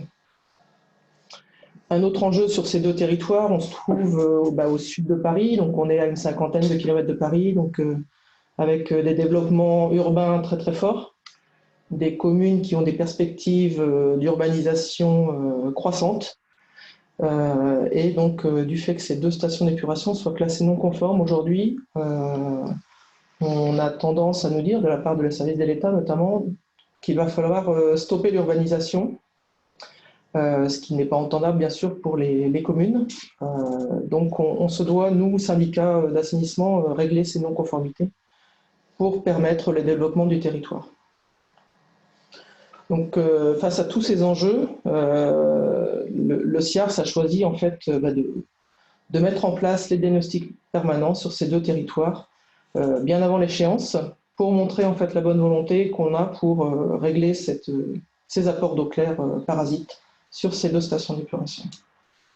Je vais repasser la parole à mon collègue Vincent qui va vous présenter plus en détail comment on a mis en place ce diagnostic permanent. Alors du coup, face à ces enjeux qui ont été décrits, on s'est réunis du coup avec le CIARS et comme ça a été indiqué du coup dans la première partie, on a essayé de travailler pour voilà comment on devait se retrouver à mettre en place de manière assez rapidement le diagnostic permanent, de cerner, de comprendre la réglementation, un peu la démarche qui a été faite dans le groupe de travail, et de se limiter aux principaux enjeux que l'on avait pour effectivement pas partir un peu dans toutes les directions, essayer de se concentrer sur les points qui nous paraissaient importants. Par ailleurs, on a aussi effectivement des obligations contractuelles dans les 2 contrats de délégation de service public associés et de voir quels engagements de ces contrats pouvaient s'intégrer aussi dans ces démarches vis-à-vis de ces enjeux.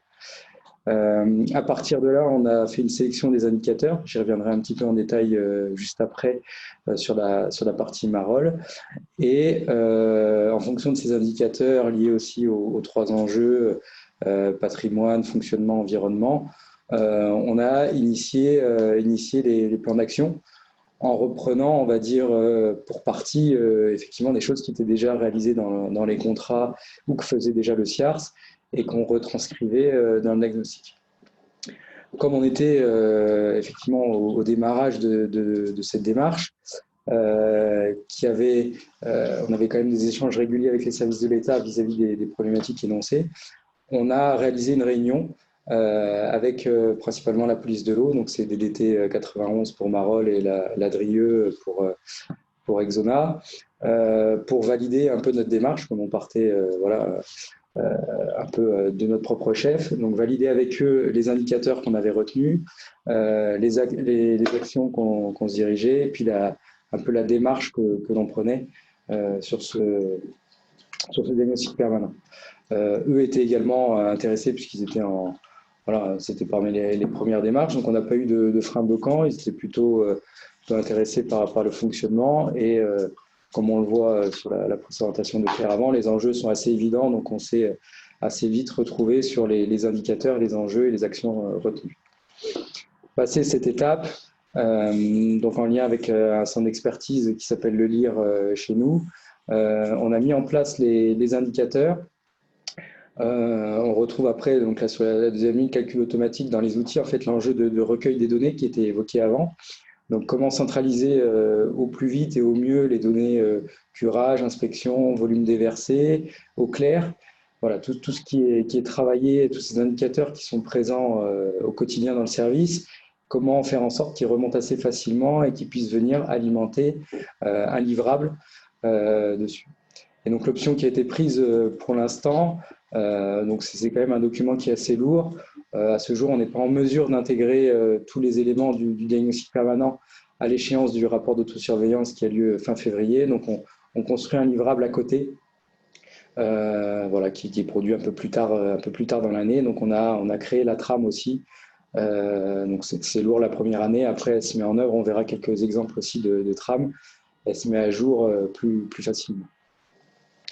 Donc pour rentrer un peu plus dans le détail de la construction du diagnostic permanent, j'espère que vous voyez bien à l'écran, on a décomposé un peu comme ça a été fait aussi dans le groupe de travail, le diagnostic de permanent en 3 grands domaines, le patrimoine, le fonctionnement et l'environnement.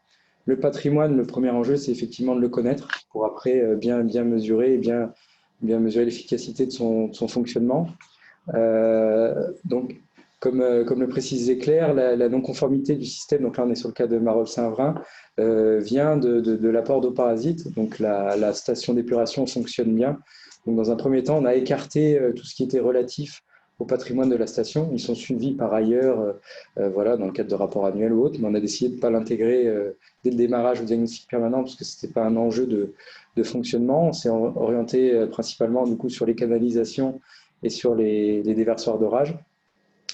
Donc à la fois sur la connaissance du patrimoine et sur l'état structurel. Et là, ça recoupait également avec des enjeux contractuels dans la délégation de service, puisqu'on a des obligations de curage et d'inspection télévisée.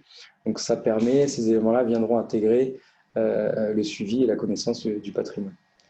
Sur le fonctionnement, on s'est logiquement tourné vers tout ce qui est déversement et maîtrise des eaux claires parasites. Donc il y a eu à ce moment-là aussi installation de sondes de mesure, mais on va dire de manière assez limitée pour identifier les grands secteurs. L'instrumentation des points de déversement qui étaient existantes aussi, et donc le suivi de ces indicateurs-là. Et bien sûr, pour pouvoir bien travailler sur ces éléments, il faut que les capteurs soient opérationnels. Donc on a retenu au niveau de la maintenance le taux de disponibilité de ces capteurs. On a laissé de côté, par exemple, pour l'instant, les postes de relèvement ou sur le réseau.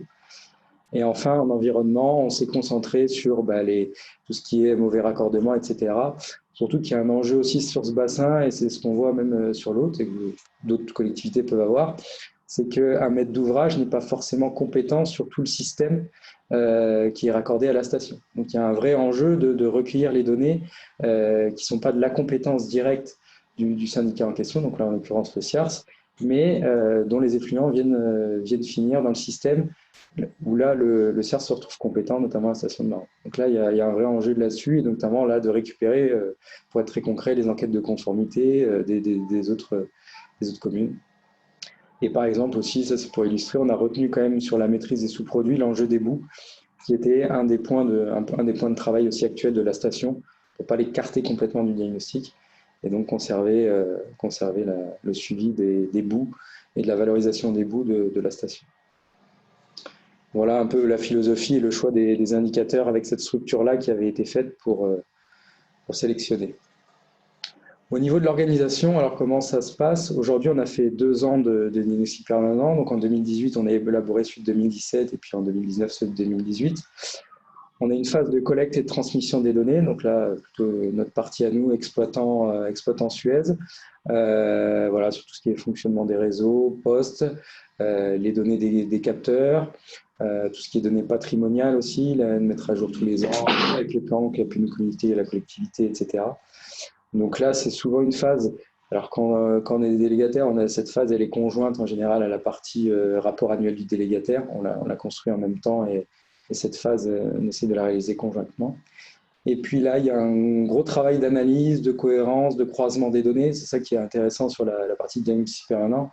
On va croiser les données patrimoniales, de fonctionnement, de curage, d'ITV, des travaux aussi qui ont pu être faits par la collectivité.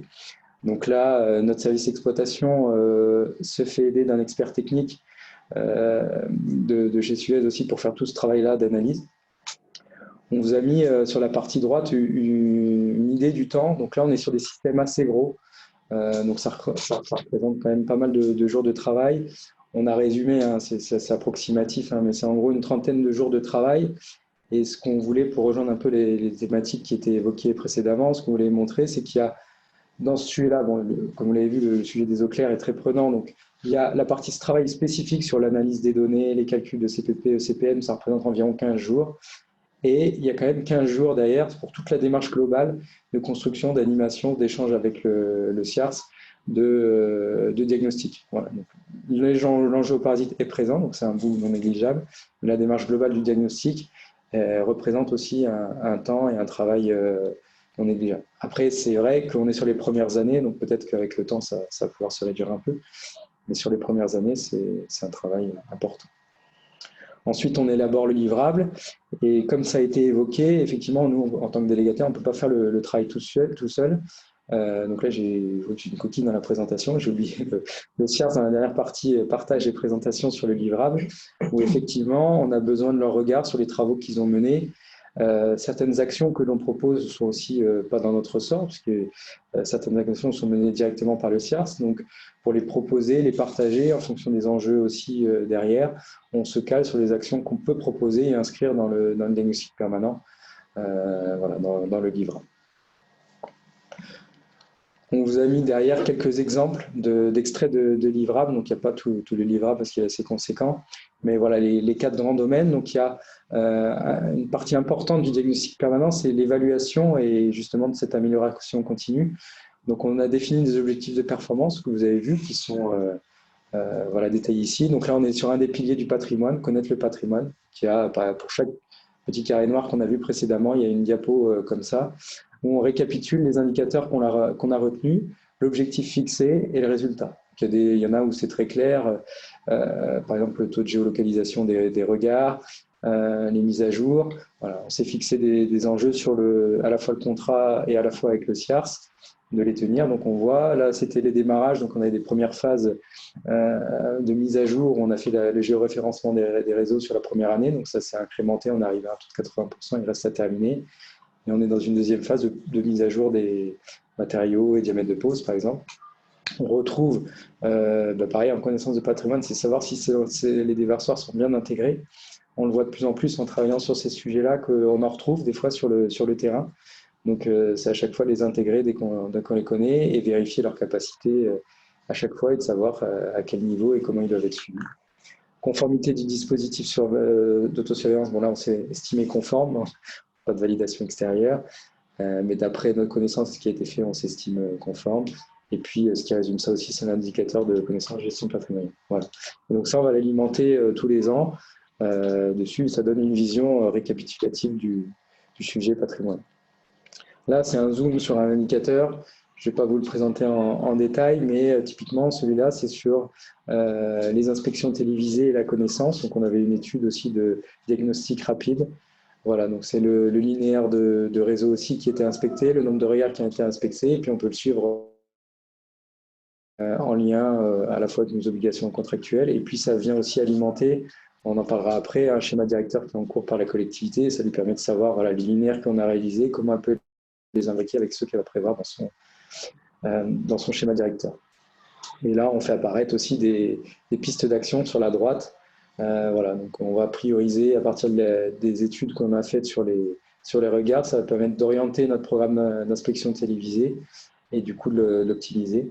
Et ensuite, on exploitera ces ITV en lien avec le CIARS. Voilà, et ça, c'est un exemple de diapo sur les points forts et les propositions d'action sur l'enjeu patrimoine. Donc, c'est un peu ce que j'ai dit. Voilà. Voilà. C'est plus une synthèse. En fait, ça regroupe pour chaque diapo qu'on a vu avant. Il y a des pistes d'action, elle les regroupe dans ce diapo-là, et ça permet justement de cibler en lien avec le CIARS ou nous, en fonction de la responsabilité et des prérogatives du contrat, qui doit mener cette action pour 2019.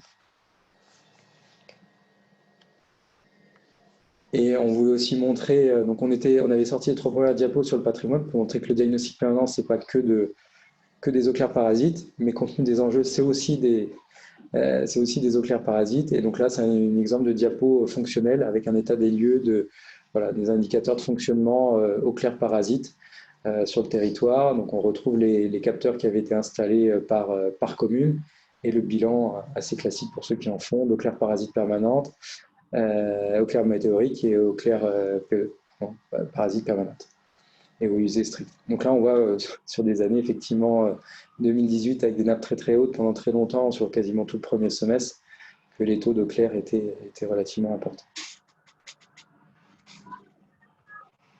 Voilà, donc là, vous avez eu la présentation. Donc, on va dire le livrable, aujourd'hui, il est élaboré. On le partage avec le CIARS. L'enjeu pour nous, maintenant, c'est comment il vit au quotidien dans le service. C'est un document très riche et très dense. Aujourd'hui, on en a une utilisation ponctuelle. On verra pour le CIARS ses principaux bénéfices juste après. Mais c'est vrai que ce n'est pas encore notre document de base du service assainissement. Tout ne tourne pas encore autour du diagnostic permanent. On n'a pas eu de retour des services de l'État sur le format et le contenu, on le transmet. Je pense qu'ils sont aussi dans une période de regard, d'appréhender un peu de ce qui est produit et de voir avant de se positionner définitivement. Donc, ils prennent acte et qu'ils les produisent. On n'a pas de retour précis sur si ça leur convient globalement ou pas.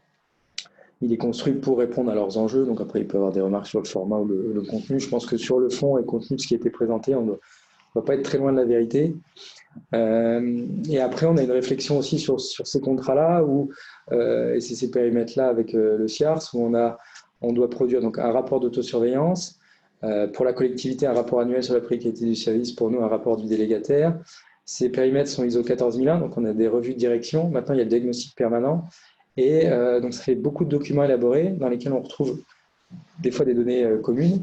Et comment on essaye de faire converger tout ça pour essayer d'éviter de passer plus de temps à produire ces documents qu'à les utiliser. Voilà, l'enjeu, il est vraiment là, maintenant que le document est produit, qu'il commence à vivre, comment on se l'approprie et comment on l'utilise pour vraiment améliorer la performance du service d'assainissement sur les années à venir, compte tenu de toutes les obligations et tous les rapports que l'on doit faire et mettre en place.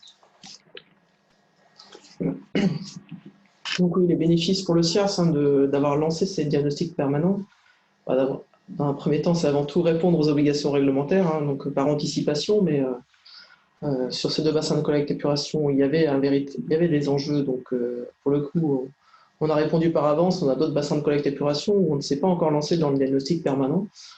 Donc voilà, ça c'était le premier bénéfice pour le CIARS. Et dans ce contexte, avec des eaux claires parasites sur ces deux bassins, donc c'était démontrer l'engagement du CIARS dans la mise en conformité des systèmes d'assainissement. Donc ce document est communiqué donc annuellement à la police de l'eau, le diagnostic permanent. Donc ça fait 2 années qu'on le transmet. Et il est vrai qu'aujourd'hui, on n'a pas eu de retour de leur part pour savoir ce qu'ils en pensaient, voir s'il y avait des petites choses à modifier ou des grosses choses à modifier d'ailleurs. Ceci dit, ils ont pris acte de la démarche et ils ont pris acte des documents transmis. Ça nous sert en fait à lever les non-conformités sur les deux systèmes d'assainissement. Peut-être un bénéfice sur lequel on ne s'attendait pas, ou du moins pas du côté maîtrise d'ouvrage, c'était sur les dossiers de demande de subvention, notamment lorsqu'on lance des travaux donc de réhabilitation, de renouvellement de réseau. On a été amené là, donc ces derniers temps à transmettre une extraction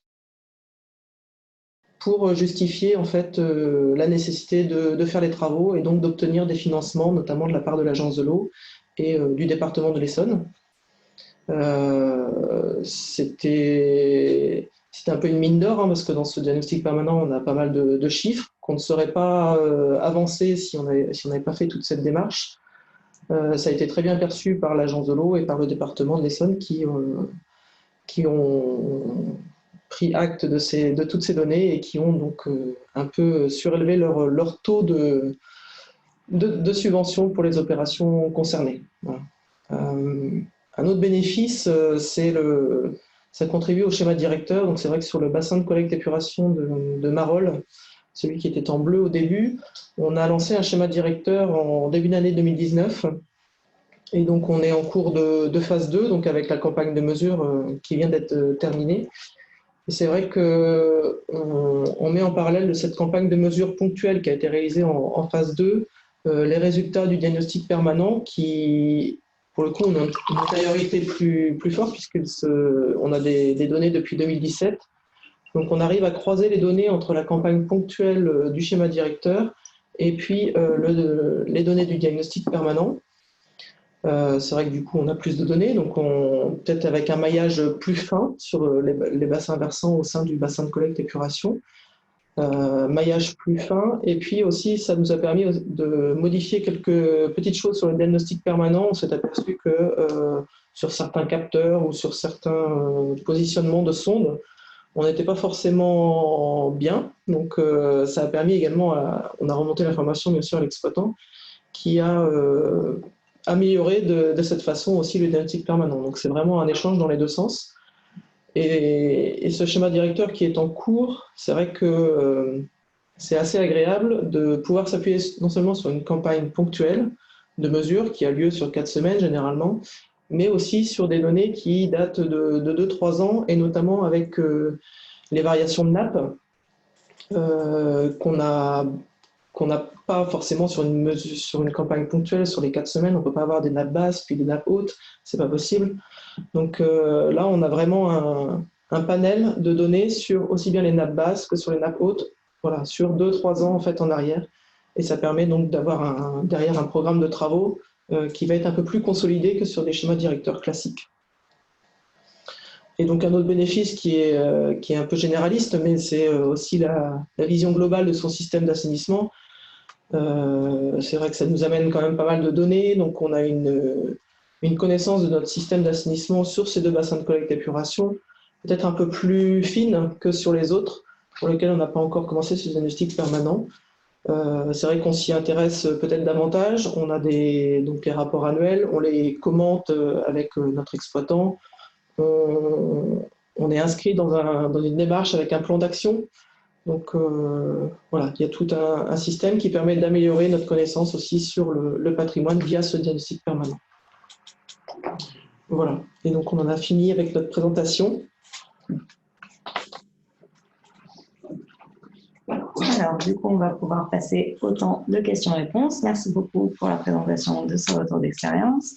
On a déjà quelques questions qui nous sont parvenues et j'invite nos auditeurs à poser toutes les questions du coup que vous avez, car là maintenant les présentations sont finies, donc voilà, le temps qui nous reste sera uniquement consacré à vos questions. Donc une première question, quels sont les moyens humains qui ont été mis en œuvre au CIARS pour atteindre ce résultat et le temps nécessaire pour concevoir la trame? Alors la trame, c'est peut-être les 30 jours que vous évoquiez au début, les 15 jours pour mettre en place la construction, l'animation de la démarche et les 15 jours après sur les eaux claires. Mais donc, est-ce qu'il y a des moyens humains particuliers? Alors, il n'y a pas de moyens humains propres qui ont été affectés à ce programme de diagnostic permanent.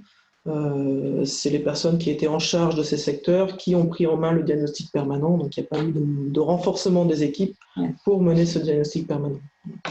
Et donc, nous, on a fait le choix de déléguer à notre exploitant, donc Suez, qui est présent sur ces deux secteurs, l'élaboration de ce diagnostic permanent. Donc, ça s'est fait vraiment en lien en fait, entre nos deux services. Mais le CIARS n'a pas déployé de moyens propres pour ce diagnostic permanent. Et après, je laisserai peut-être Vincent répondre sur la partie élaboration. Effectivement, donc nous, on s'est appuyé au démarrage, c'est donc une trame nationale à l'échelle de Suez qui avait été élaborée. Donc là, on a bénéficié du travail commun du groupe. Donc là, je ne pourrais pas dire précisément le temps que ça a pris. Après, effectivement, sur les premières années, donc 15 jours, c'était, on va dire, sur 2018, donc il y avait peut-être quelques jours de plus sur l'année 2017. On reste quand même sur en 2 ans, c'est assez similaire, même s'il y a une trame à peu près remplie. On n'est pas encore en pleine maîtrise du document, des indicateurs. Donc voilà, c'est à peu près une quinzaine de jours effectivement par an pour établir ce livrable qu'on peut remettre au CIARS, indépendamment de la traitement de données qui était ça à part, qui peut être déjà fait sur d'autres thématiques, quoi. Alors justement, sur les traitements de données, on nous demande est-ce qu'il existe des logiciels capables de traiter les données issues du diagnostic permanent, d'en faire une synthèse pour avoir rapidement les données intéressantes et pouvoir élaborer facilement ces rapports annuels? Alors on aimerait bien, il y en a quelques-uns. Après, la vraie difficulté, comme on le voit, et c'est ce qui était dit aussi dans la première partie, c'est la variété des données. Donc toutes ces données-là proviennent de logiciels différents. Le patrimonial, ça vient du SIG, les ITV aussi. Le fonctionnel, ça va plus venir notamment pour tout ce qui est déversement de l'archivage, de la supervision. Donc ce qu'on a essayé, c'est de regrouper au maximum par famille les données, mais à la fin, il y a obligatoirement quand même un travail de compilation un peu manuel pour aller les intégrer dans le livrable. Le travail là, qui a été fait sur les 2 ans, c'est vraiment de fiabiliser cette donnée et cette production pour qu'on en doute le moins possible au moment où on l'utilise. Mais il reste un travail assez important justement de regrouper ces données puisqu'elles viennent d'univers complètement différents. Une autre question, donc on nous demande est-ce que vos steps aujourd'hui sont conformes du coup, après la mise en place Alors malheureusement non. On a commencé les travaux sur les réseaux pour limiter ces apports d'eau claire. On est en cours sur les 2 bassins de collecte et épuration. On espère voir les résultats rapidement suite à ces travaux et être conforme peut-être pour l'année 2020. Et du coup, toujours sur ces eaux claires parasites, comment est-ce que vous avez fait au quotidien pour assurer leur suivi? Voilà, comment est-ce que vous faites au quotidien pour assurer le suivi des eaux claires parasites? Ouais. Donc du coup, alors, il y a 2 schémas un petit peu différents qui ont été faits sur les 2 bassins de collecte. L'enjeu, c'est effectivement pas de multiplier les capteurs et parce que ça demande de la maintenance, de l'entretien, c'est une métrologie fine aussi. On est dans des réseaux d'eau usée, donc avec un encrassement aussi qui vient perturber les mesures. Donc sur Marolles, sur le bassin Marolles-Saint-Vrain, compte tenu que sur le périmètre, il n'y avait pas beaucoup de postes de relèvement, on a été contraint d'installer des sondes de mesure sur le niveau, qui après rapatrient une donnée qu'on convertit en volume. Donc associé, il y a un programme de maintenance, d'entretien dans la foulée. Sur l'autre bassin, côté Corbeil-Essonnes, pour suivre les eaux claires, en fait, on utilise le fonctionnement des postes de relèvement avec une méthode qui s'appelle Coyote et qui, en fonction du temps de marche des pompes, des niveaux des marnages dans les postes, on est capable d'en déduire un débit. Et à partir de ce débit, on a déduit avec les formules, on va dire, habituelles des experts, les eaux claires parasites météoriques. Mais cette méthode est vraiment intéressante parce qu'elle permet, donc c'est pas une précision absolue par rapport à un débitmètre, mais quand même à moindre frais d'avoir les grands ordres de grandeur et de sectoriser. Et sur les secteurs après qui pourraient être plus ou moins problématiques, là de peut-être faire une instrumentation plus lourde. Mais donc les postes de relèvement sont une vraie source d'information pour sectoriser et quantifier les eaux claires sans instrumentation supplémentaire. D'accord. Ensuite, on nous demande, est-ce que vous avez également pris la compétence des eaux pluviales afin d'optimiser le programme de travaux? Est-ce que c'est une compétence qu'a votre syndicat? Alors oui, on a la compétence eaux pluviales sur bon nombre de communes, pas sur toutes, mais en grande majorité. Il est vrai qu'il est plus simple d'exercer les compétences eaux usées et eaux pluviales au sein d'une même entité.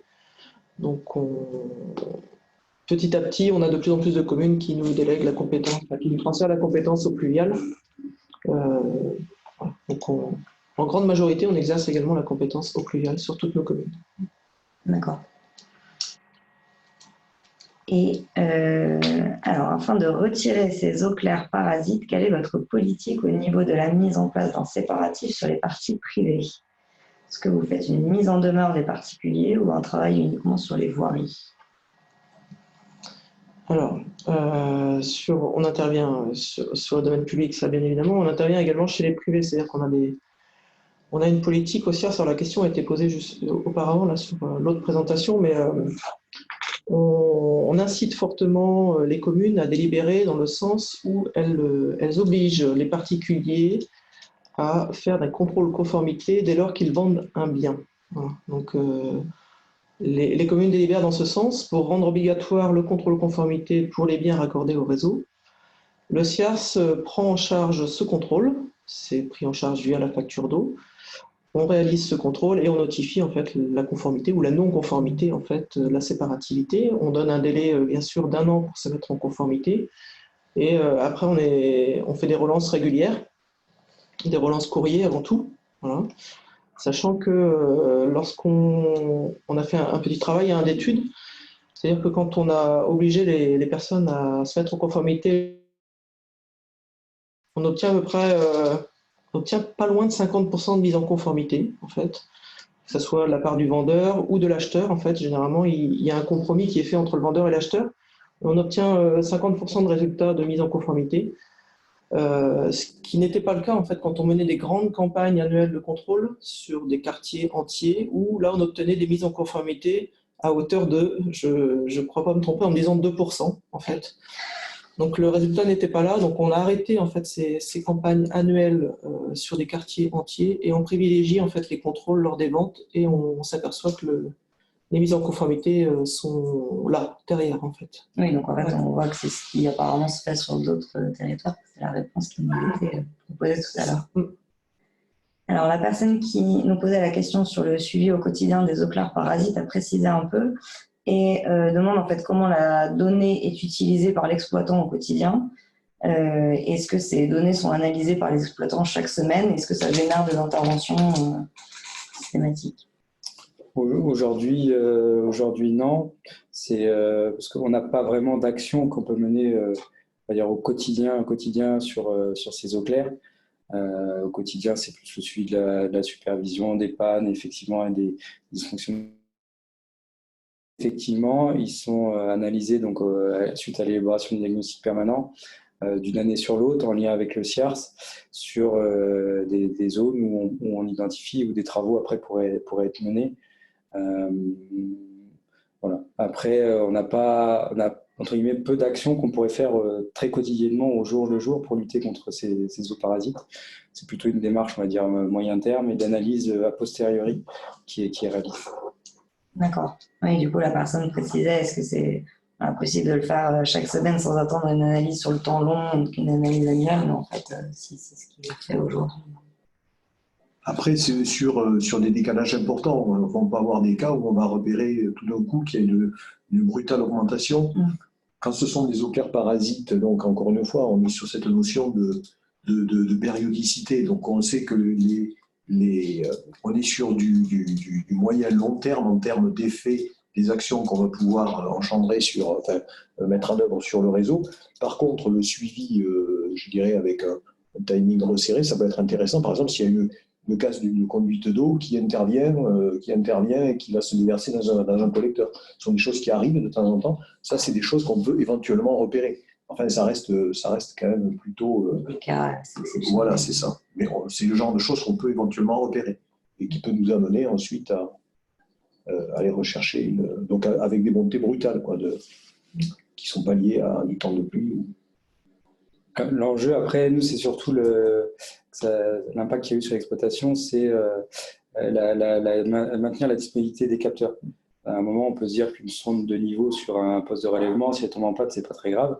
Par exemple, la poire peut prendre le relais pour le fonctionnement des pompes, sauf que si la sonde n'est plus là, on n'a plus les données pour le diagnostic permanent. Donc, c'est plus ces aspects-là qu'on intègre au jour le jour pour essayer de garantir la fiabilité des données à la fin et que le diagnostic soit le plus pertinent possible.